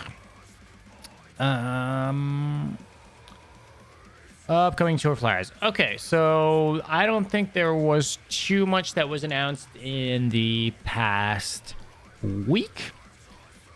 I should do these. I'm pondering right now what I think I should do. Tour announcements kind of as a part of music news, because I'm feeling kind of weird going over upcoming tours now that I've talked so extensively about different subjects. So I'm gonna switch that up for the next shows. But yeah, first up we've got Wage War, who announced a U.S. tour with Devil Wears Prada and Siamese. I mean, not a U.S. tour, a UK Euro tour with Devil Wears Prada and Siamese. Siamese, which listeners slash a part of the Discord Cryptic put me on to these guys, and I've been really digging their music. I don't think they're really that known, but for, I guess, a European market made more sense. This is pretty cool of a tour for them. I really enjoy this kind of besides the point, but I really enjoy this artwork. I don't know if maybe it's just like a part of Wage War is like album art or some shit like that, but I really enjoy these flyers. So yeah, just like 2-3 week stint over in UK/Europe. Wage War, Devil Wears Prada, and Siamese. Lollapalooza, we already went over. There's this short run for Second Death and God of Nothing, which I think they literally just announced, and it starts like right now, like in the next few days, like some shit like that. Maybe I just caught this flyer late, but it was the first I was seeing of it. Yeah, they're doing like a week and a half long trek. Kind of all on the East Coast run for the boys. I posted this, but I there's, again, same thing. It starts April 4th. There's no way this was just announced, but I hadn't seen this flyer going around, so we're not going to talk about it because I'm pretty sure it's old news. Clitoris posted this four-date stint with the Necrotic Gore Beast. They're hitting Montreal. Could be a metal show to attend. And Dance Gavin Dance in Europe. This was already announced, but they announced the openers for this tour being Caskets, Volumes, and Adola. Adola making sense because part of the members are in, well, at least their guitarist is, their guitarist slash singer is the guitarist for Dance Gavin Dance. So they've been playing on a lot of Dance Gavin Dance more recent tours. Caskets is a really cool band from Europe, so that makes sense for them, but I didn't see them as being like bigger than Volumes or whatever. But this is really cool for them to be playing right before Dance Gavin Dance for these dates. And a lot of these dates already have low tickets warnings, so I'm pretty sure these dates are all going to sell out and these shows are going to be pretty massive. So this is cool. This artwork was posted originally for this flyer, and we know at this point that Dance Gavin Dance have a new album already recorded, but they hadn't talked about any of that. But then later this week they put out a new song featuring this artwork. Haven't been talking about an album yet, but that is the single artwork for the song so far. So I don't know what it's going to pertain to in terms of album artwork afterwards, but this is the single art. So that's not too many tours were announced this week, but that was that. Let's turn down the music here and hop into. Actually, let's keep this on for now because I'm gonna actually mute this. I don't want to risk this North Lane thing, but North Lane put out a new track. I'm not super sold on it. I haven't been a North Lane fan in quite a bit, but this music video is absolutely insane. It is so fucking cool. Just the general look with the green and how gritty everything is, the people everywhere. They haven't been too much of it so far, but it gets really glitchy and very full of these transitions where the band where the band members are playing and people are passing in front of the camera using that as like transitions. That's like heavily my vibe. I do video work for a living. For anyone who doesn't know, I'm a video editor by trade. That's my day job, but we do a lot of music stuff, and I do my own music videos and stuff on the side as well. But we do also do music videos where I work at. So this is the sort of thing that I really enjoy looking at. But dude, the like special effects and stuff on this are absolutely insane.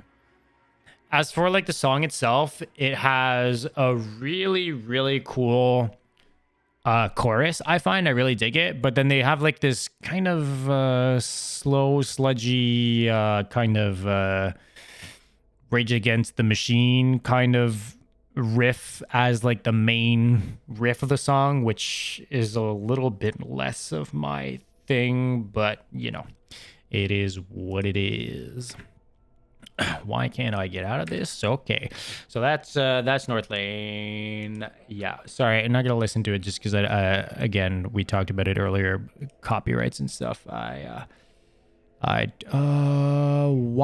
is it doing this though? Wait, let me. Okay, one sec. Is it gonna do this for all the links? Oh no. Okay, it's not doing it for all the links. What about this? No, that's fine. I'm kind of confused. Okay, let me try and sort this out. I have like a ton of things for Discord, so I'm not sure exactly what's what. Oh wait, okay, I'm just gonna go find them in Discord and open them up. Okay, sorry about that, guys. Just 1 second. What are we looking for? The Raven.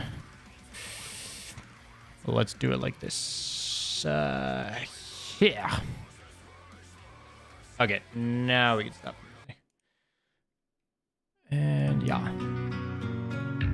Okay, the Raven Autarky, the song called The Wretched Nocturne featuring Nico. I feel like I've seen this name before, but I can't tell you who it is. Until We Die and Board Crusher. Okay, I know Until We Die. I've played some of their stuff recently, but couldn't tell you. They've had a lot of songs that sounded very like Within the Ruins-esque. You can kind of hear it in this, but a lot less than before, which to me is cool. It's kind of it was a bit too close to Within the Ruins for my liking beforehand. I like this though. I would have taken longer of that last beat.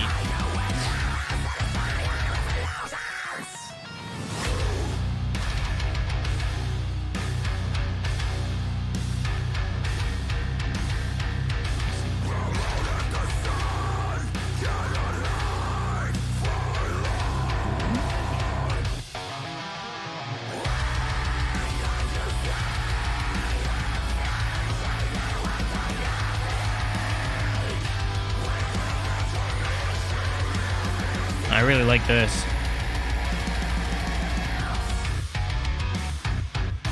Oh, yeah, see, you can hear the Within the Ruins there. It's sounding super melodic so far, and I'm really digging that side of this band. I'm gonna have to pause this real quick because I need to piss, and my throat is also super dry. I am going to be right back. And gonna take 2 seconds.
Okay.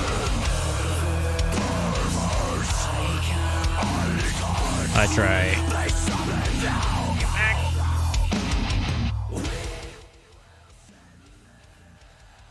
I try really hard to not have to go to the bathroom throughout the streams, but yeah, I couldn't help it. Let me just see, is there anything going on here?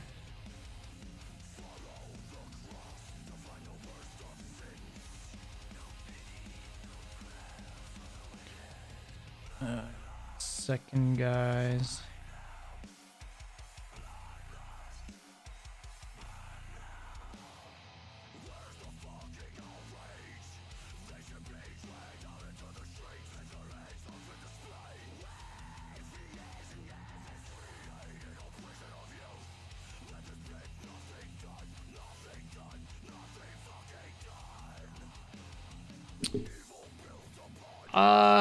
Yeah, I shouldn't have. Could have waited until after the song, eh? My bad. Let's do this.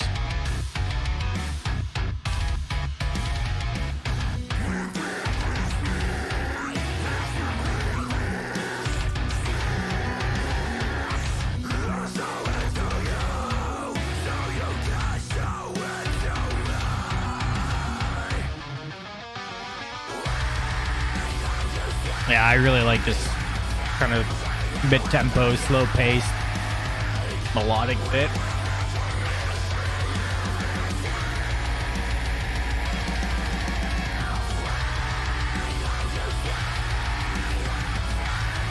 Yeah, I really like this. Kind of like epic, but not really. I don't know if that makes sense.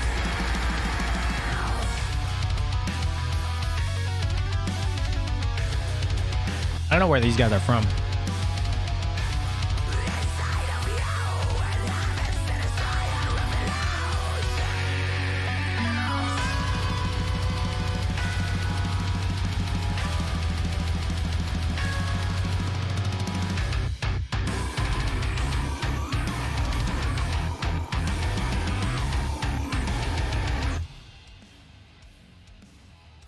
Wait, was that the featuring?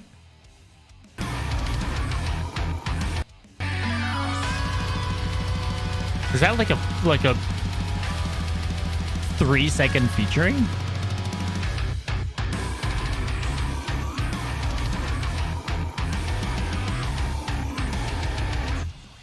No shot. No way, man. That's so weird. That song was good though. I really enjoyed it. Yeah. Honestly, could have done without that featuring, but not because it was bad, just because it was kind of random at the end like that. Yeah, really enjoyed how melodic that was and slower pace. I'm not a huge fan of slower paced music by any means, but that was cool. We've got no, fuck, already forgot. I have to do this like this. Waste. Let's go.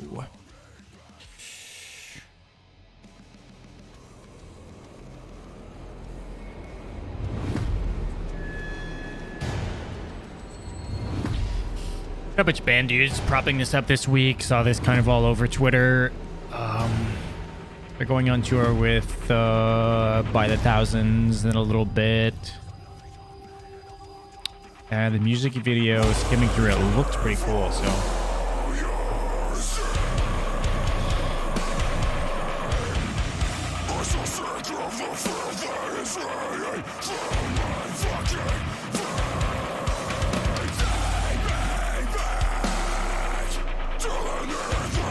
I dig these vocals.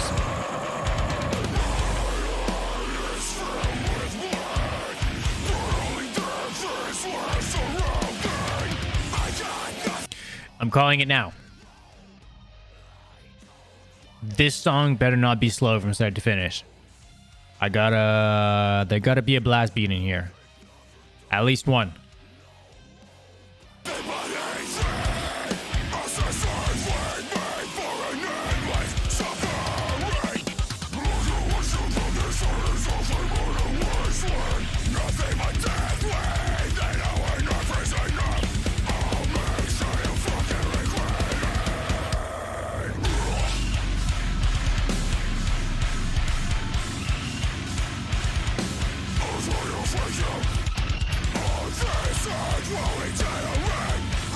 This is cool. I like a beat like this.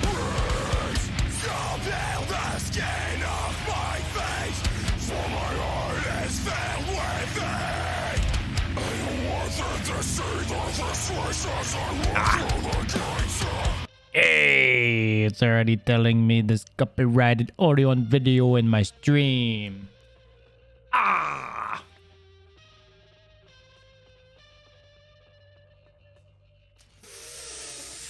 Second song by a small... I didn't realize they were on Modern Empire. Damn it, man. I mean, this sounded cool so far. Can't really... This is exactly why I had that little conversation at the top of the show. Because this sort of stuff happens every single stream. It's weird, though, because some streams I will... I'm going to just go here for a bit. Some streams... There won't be anything the entire way through. I obviously do try to stop the songs every now and then to give an opinion or to talk about a song. Sometimes there just isn't anything to say though, so I understand the issue there. Obviously I can't just watch an entire song and not say anything, not add anything to it and pass it off as fair use. I get that. But I feel like I do try my best to add some value. I wouldn't mind if again, as I said earlier, it's I don't care if I don't make any money off of it. I'm not making any money off of it. It's cool. And even if I was monetizing, I wouldn't care to lose any and all profit that would be made through these videos from YouTube AdSense and stuff, and make that go towards the bands. That's cool. I couldn't care less. That's fine. But because it's a live stream, there's no back and forth. It's not like you can dispute it. It's not like you can have a conversation with anyone or go through different options and stuff. It's just straight up hey, we might just stop your stream. All right. I'm gonna put another 30 seconds of this and see, and then eventually.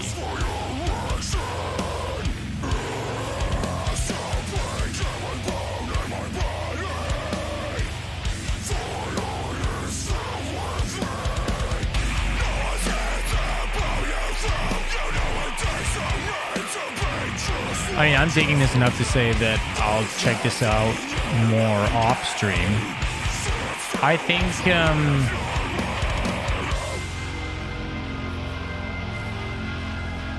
think they announced an album with this. It's not written on the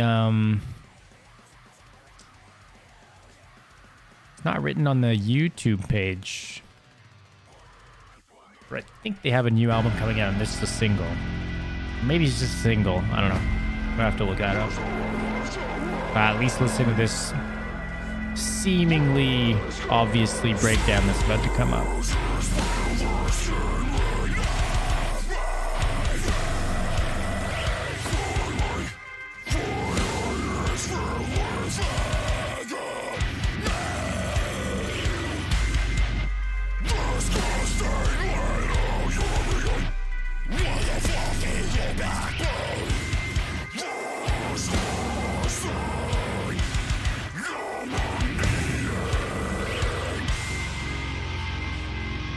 There have been a lot of bands that sound like this throughout the years.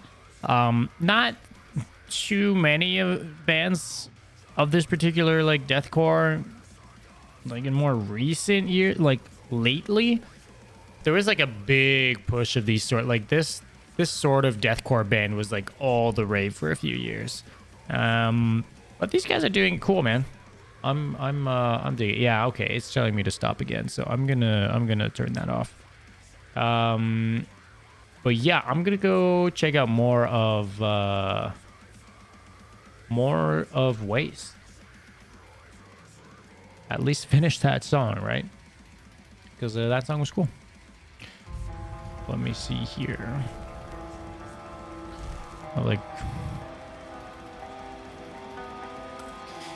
This band put out this song in mid-February,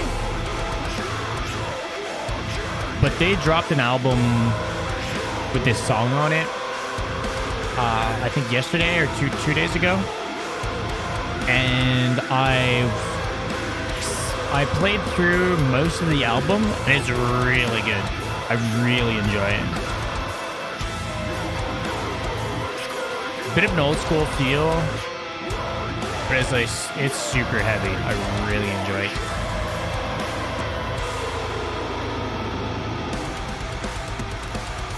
it. Full disclosure, if the stream ends up being blocked, that'll be I won't be hopping back on, because at this point, all I was gonna do was listen to new music. So I mean, if I can't do that, I'm not gonna boot up a stream again just to say an outro. So if it does fuck up, till next time. But so far so good. I've been playing this and it went back to not giving me a copyright thing. Should be good for this one. So I had a few songs from bigger artists I wanted to check out, but we'll try them last.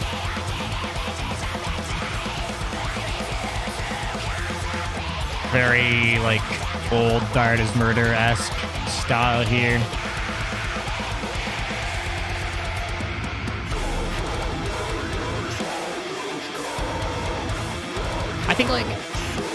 I think this band is doing nothing particularly like crazy, but I think the songwriting is really good. I think like everything really flows.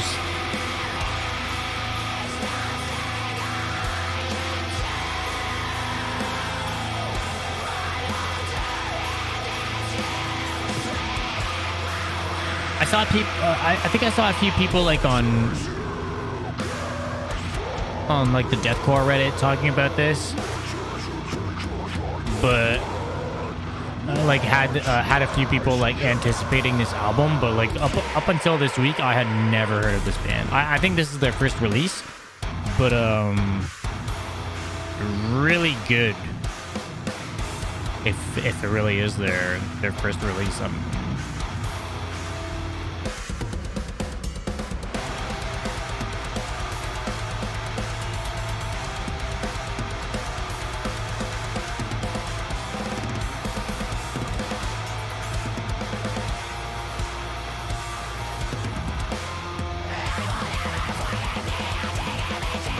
I love these screams, man.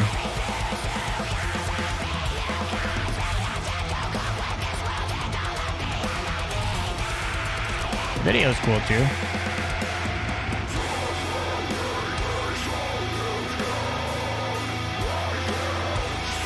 I think the thing I really enjoy about this song in particular, but the album as a whole, is like it's very deathcore. Like everything about it screams deathcore, but it doesn't really sound like there's that one riff with the high screams that is like a very The Artist Murder kind of riff. But if you take like the song as a whole and then even further like the album as a whole, I wouldn't be able to tell you like, oh, they're like a clone of so and so. Like they incorporate enough stuff into their music, and the riffing is diverse enough and different enough for it to sound pretty unique. That's I think the main thing that I really enjoy about this band, on top of the songwriting being really good. Vocals is great.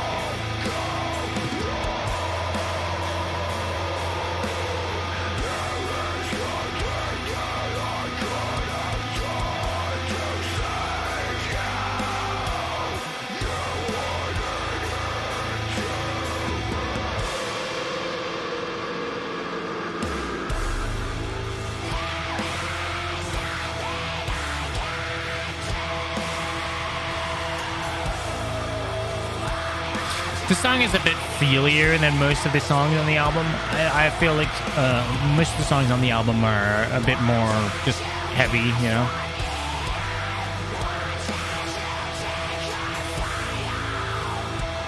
A great use of a single, though.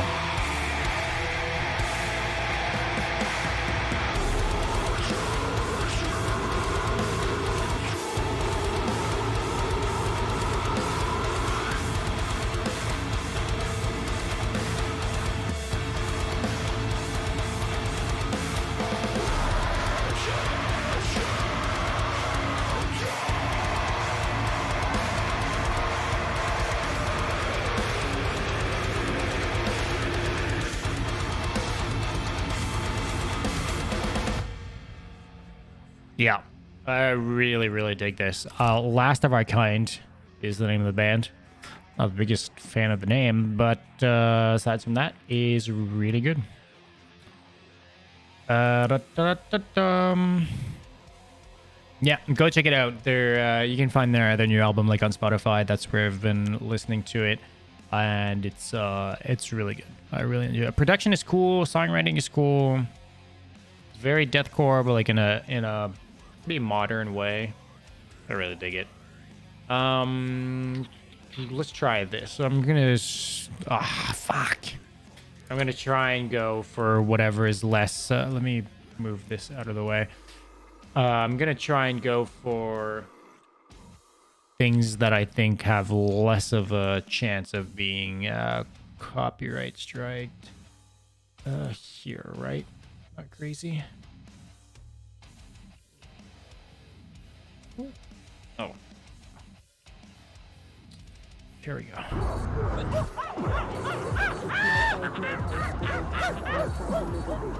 I haven't listened to the song yet, but I absolutely love their last single. And the music video is clearly done by the same people, and the music video is fucking wild last time. Shit, here we go again.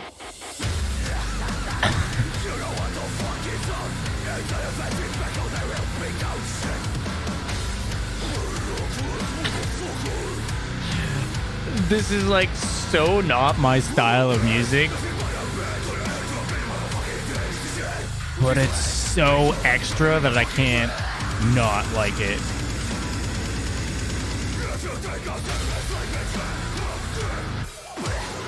It's no face, no case. Every count on the track, you little bitch.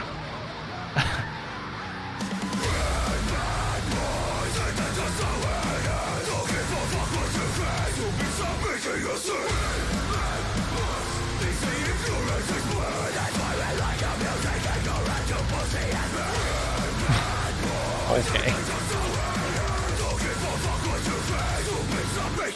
6'6", no motherfucking 6, I don't give a fuck if you're Satanist. Grab a deodorant and get out my face. So y'all next time, motherfucker, lowercase on 6'6", yeah, we motherfucking say close, man. You motherfucker about to get it with the break. So step out the way, make some fucking space for the heavyweight.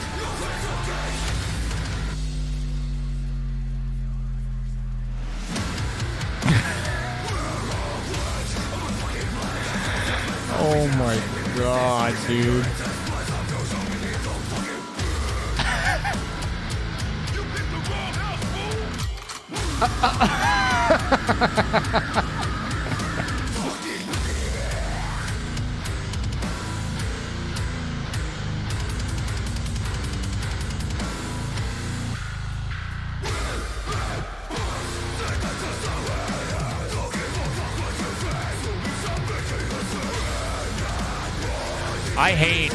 I hate like parody in my music too. Like it's just, I don't know what it is about these guys that I'm like, fuck yeah.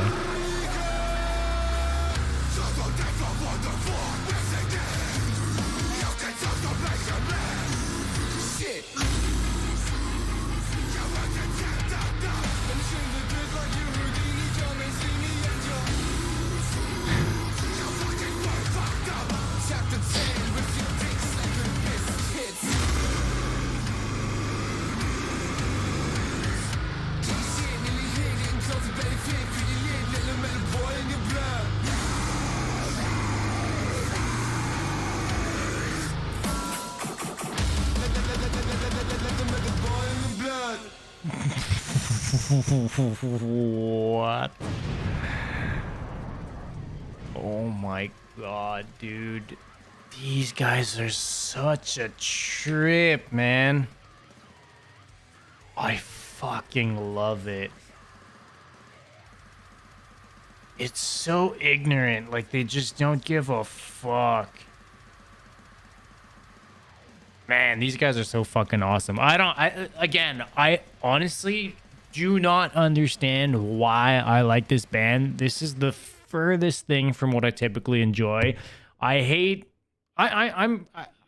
talk about this all the time, but I like when my music is more serious. I'm not into the joke bands. I'm not into too much of the joke content either. I feel like in the metal world, it's just not.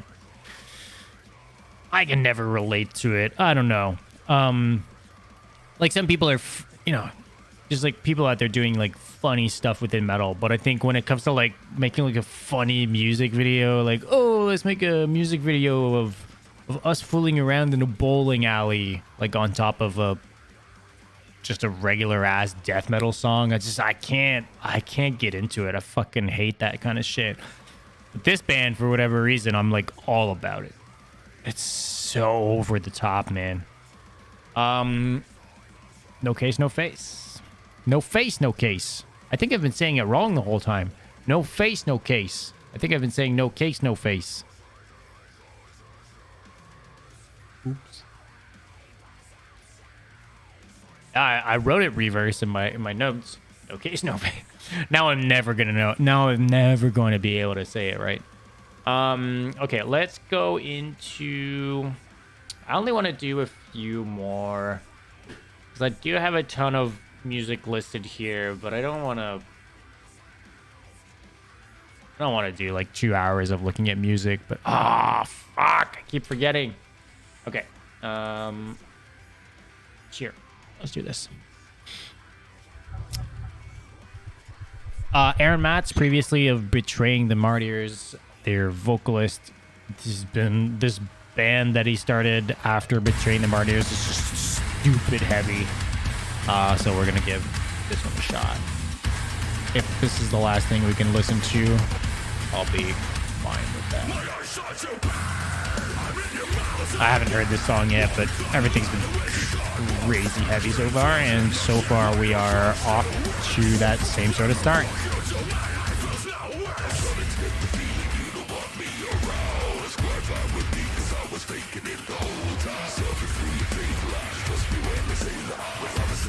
That guitar tone in the back, it's so low.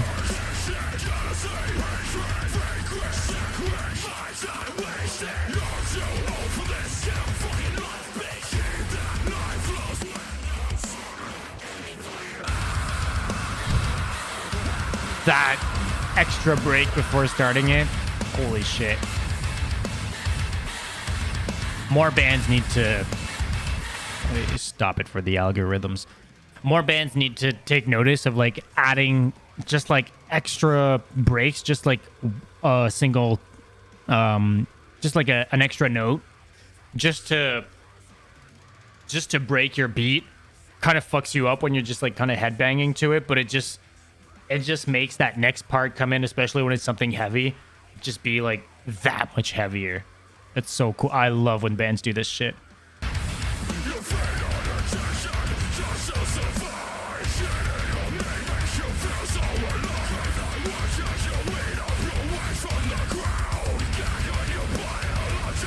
His vocals sound so fucking good, man.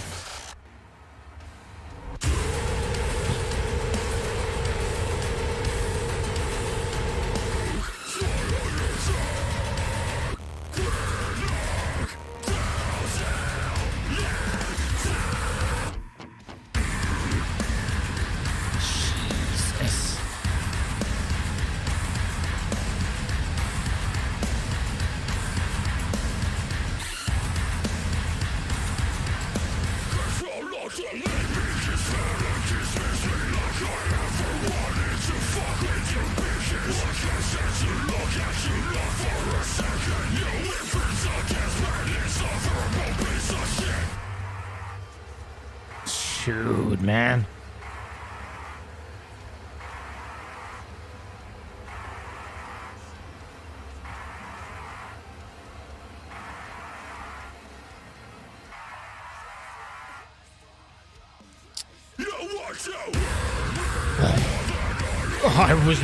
I thought that song was done.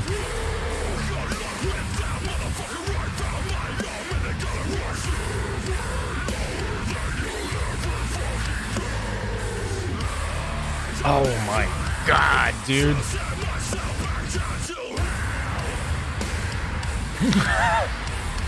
With the fucking flames, dude.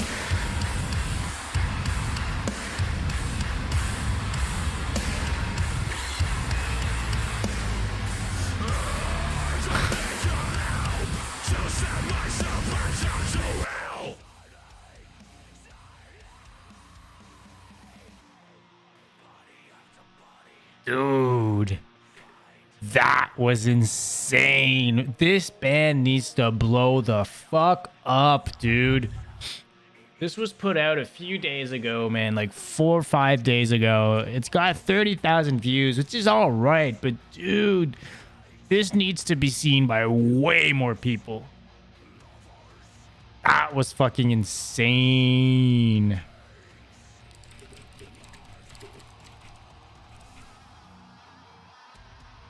Holy shit, man.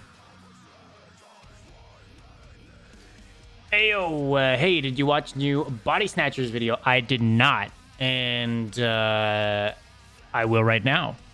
I have it lined up here.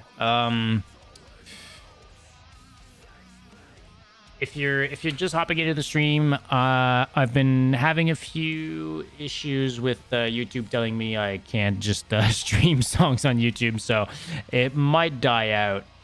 If it does die out, I'm gonna end the stream there. I'm not gonna hop back on because this is the last segment I'm doing. But we're going to give Body Snatcher a shot because I've only listened to the song partially, just like the beginning of it, and it sounded fucking insane.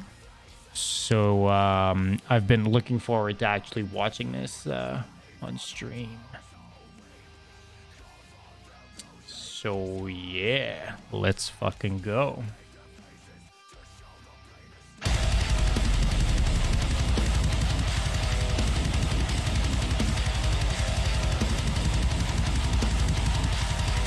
Featuring Will Ramos of Lorna Shore.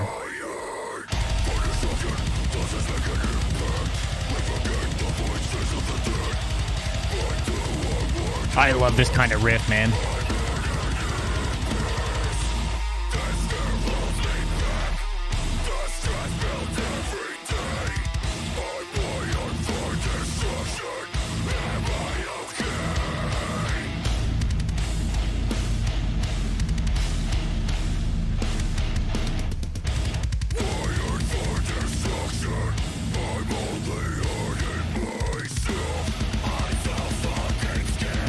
I love how Body Snatchers like goes from being super mid-tempo, down-tempo, sludgy heavy to like actually having blast beats and stuff.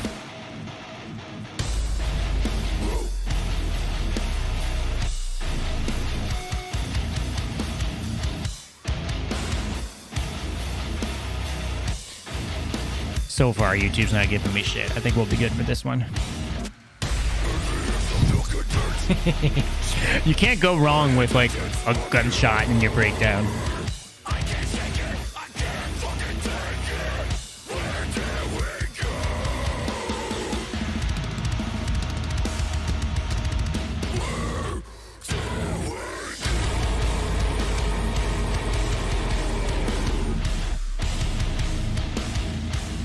That guitar tone is so fucking good.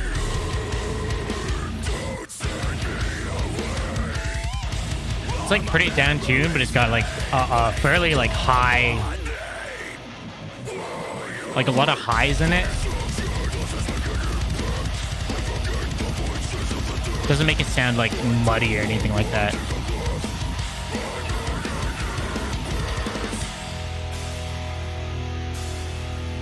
I just want fucking Will's part. I'm super curious.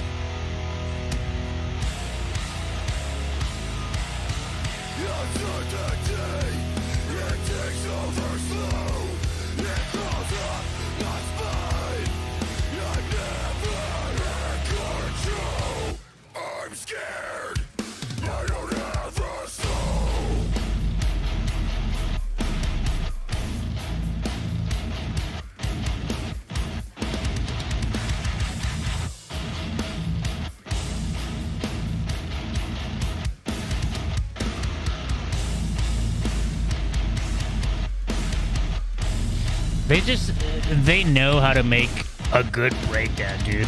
All their fucking songs are like this. Like, it's just good heavy, man. Wait, so the singer of Lorna Shore just he just acts in this? He's not actually doing a vocal feature? Nah. No shot, right? Or did I just... The people complaining about Will not having a vocal spot didn't read the title. Will being in the video and not singing means he fucks hard with the band. Huge flex, respect. I don't really understand that take, but this, I mean, this song was huge regardless. That was fucking sick. They've been knocking it out of the park with their recent stuff. Absolve the Strings and Stone. Dude, this song is so fucking good. I cannot wait for the new album. They were talking about some of the singles they put out not actually even being on the album, and most of the new album being all completely new. When does this album come out? Let me just... I need to check this real quick. Bodysnatcher. Because I feel it's soon. If not already. Okay, when is this coming out? And I've seen him talk about what's actually...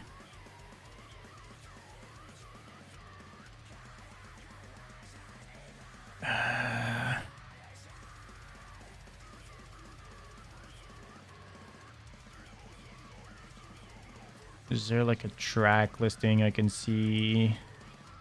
Let's see. They're gonna say like on the album here. Track list.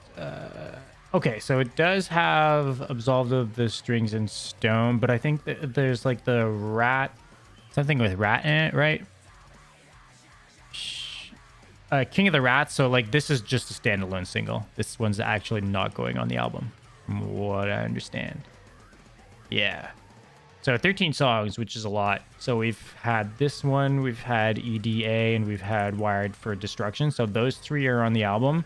And then there's still 10 more new songs. It releases, April 22nd. So it's not right away.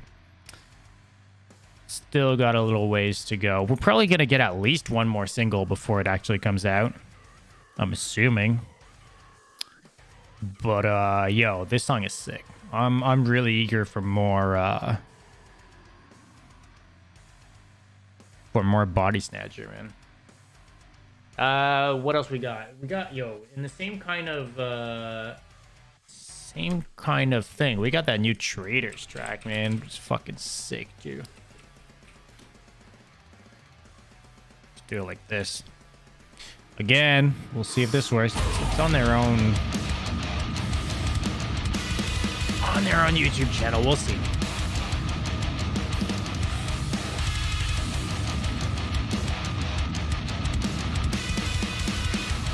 I love the Menace to Society.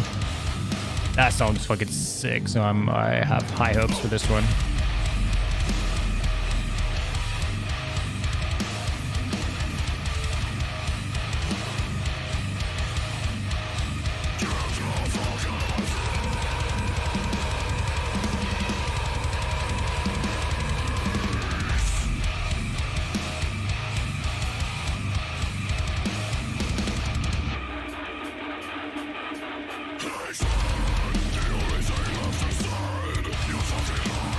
His vocals sound so good on this, man. He has Tyler's got this guttural vocal that's very like focused on that guttural aspect. Like there's a, you can hear it's kind of like gurgly, like bubbly kind of sound to it. And to me, that's always kind of been his signature sound. But I've never really been like, oh hell yeah, like that sort of vocal. Like it's cool. It works for him, but it's not like the greatest thing in the world in my opinion. And he sounds a lot less gurgly like in this single, and I love it that way. His vocals sound so fucking good here. Like you can tell his vocals are just fucking loud. Like he sounds brutal as shit, man.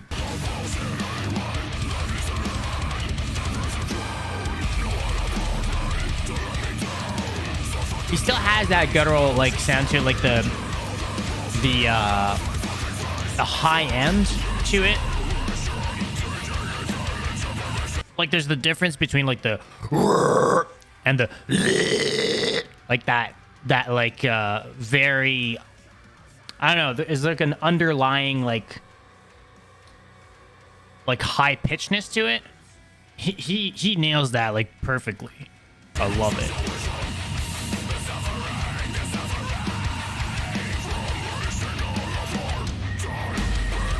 That was sick.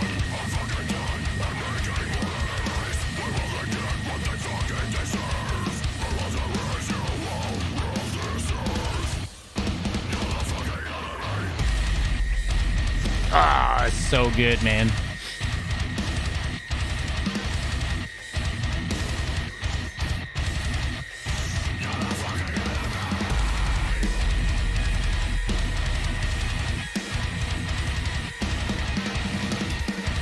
Dude, I love a fast breakdown like this with like the fast fills in there. Like it's still so fucking heavy.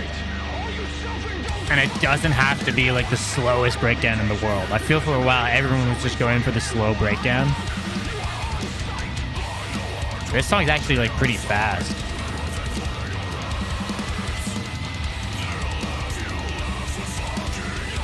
Oh, I see your chat, Curse. I'll get to it in a sec.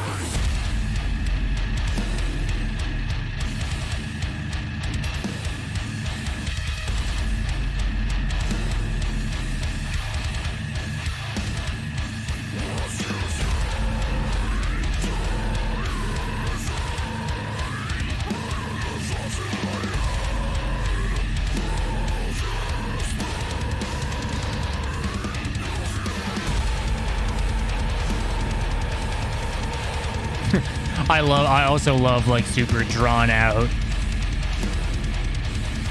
breakdowns like this that go on forever.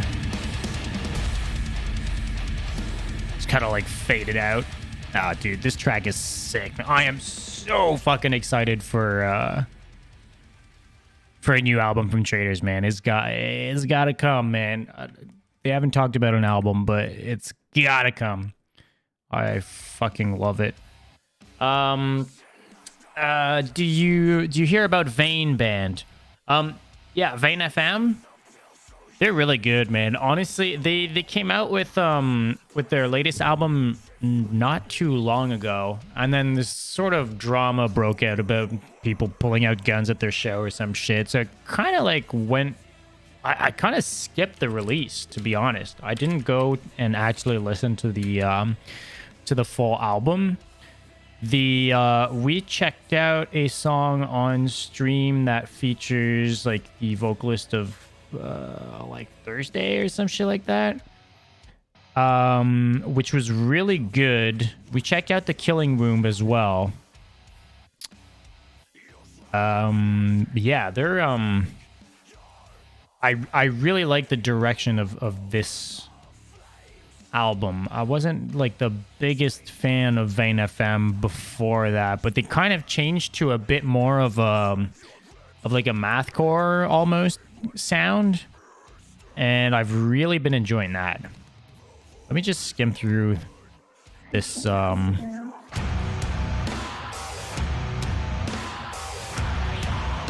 I just want to listen to like random bits.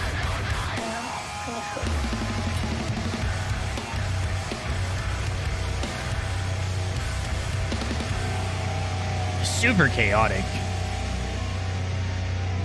Reminds me of like Frontier on some, without like the big shred, but it's that same kind of like dissonance.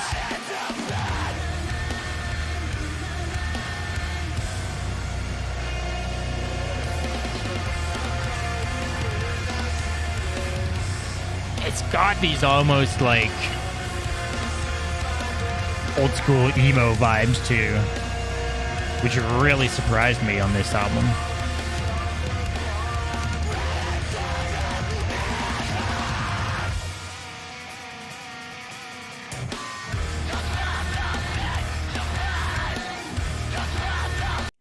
Yeah, okay, I need to check this album out in full. Actually, I'm gonna add this to my Spotify right now.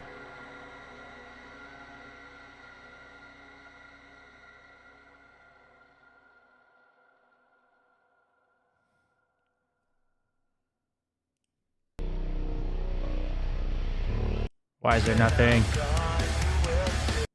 Okay, so it seems to go like pretty ambient weird, but yeah, I dig this kind of stuff.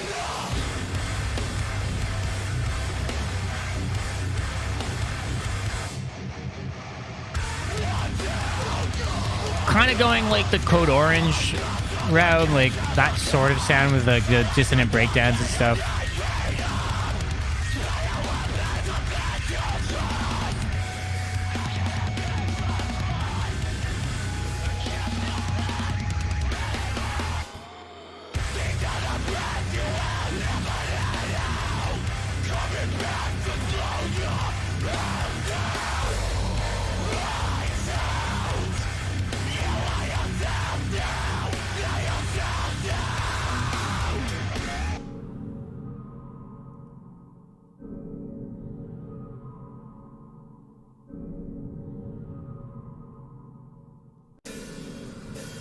We've got an update on the Rose funeral release. They said 8 p.m. Eastern time. So we're actually going to get new Rose funeral in 2.5 hours.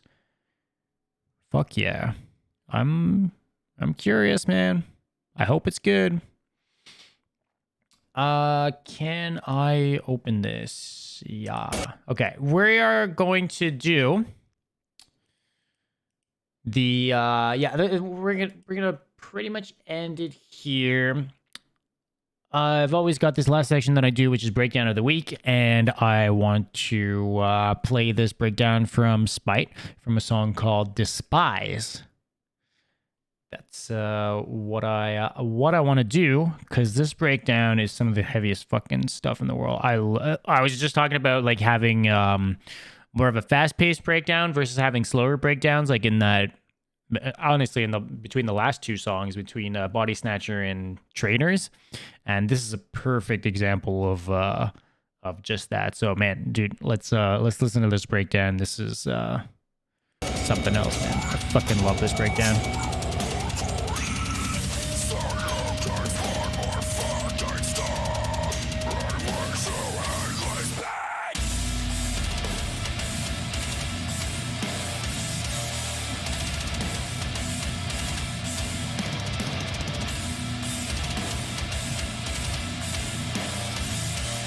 Another one of those breakdowns that like goes on forever too.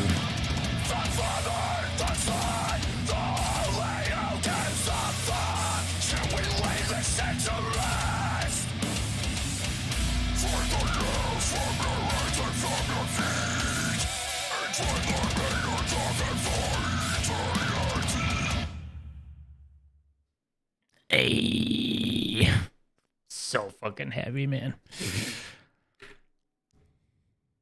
All right, that's gonna be a wrap. Let me just full screen this real quick. Let me see what this is. Hey, we got a new subscriber who was just listening in the chat. Thanks for following along.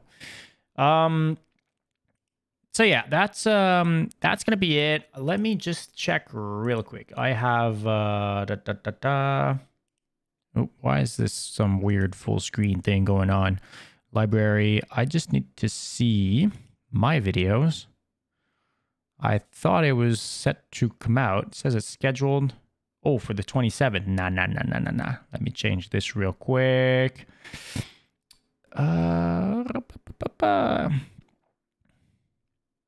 Scheduled, yeah, for today.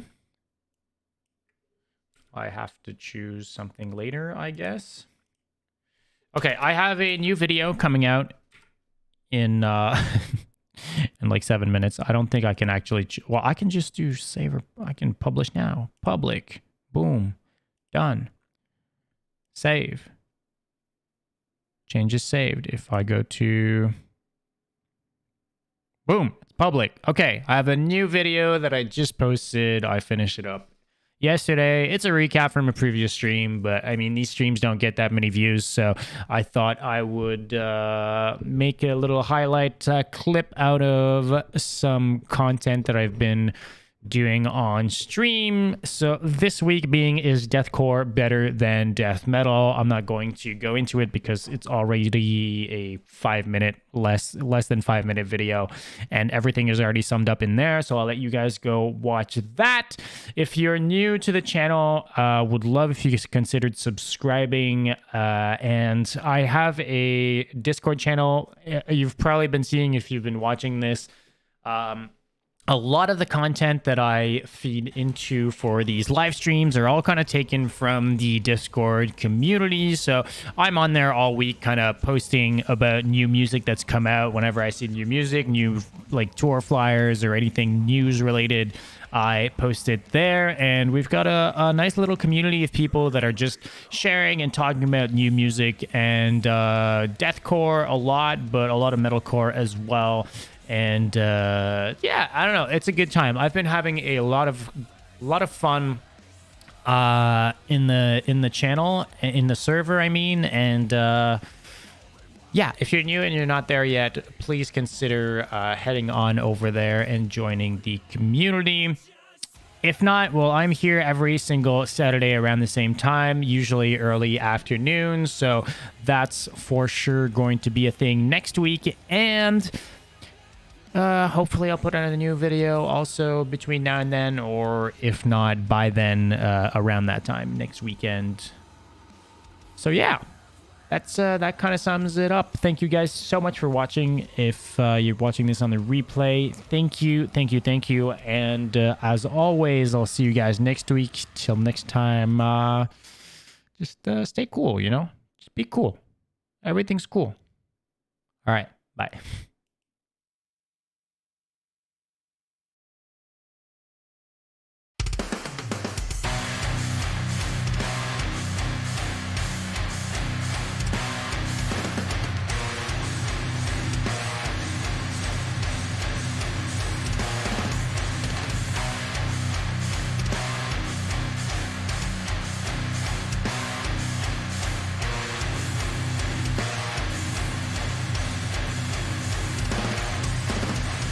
Yes, absolutely impossible as long as we're in this frame of mind, as long as we're thinking the way we're thinking now, and we're experiencing what we're experiencing now, that we understand things in terms of the holographic universe and holographic brain.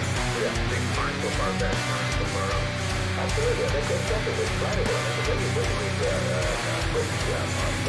fact that it's open-minded scientists, so they come to this conclusion, yes, everything in the hologram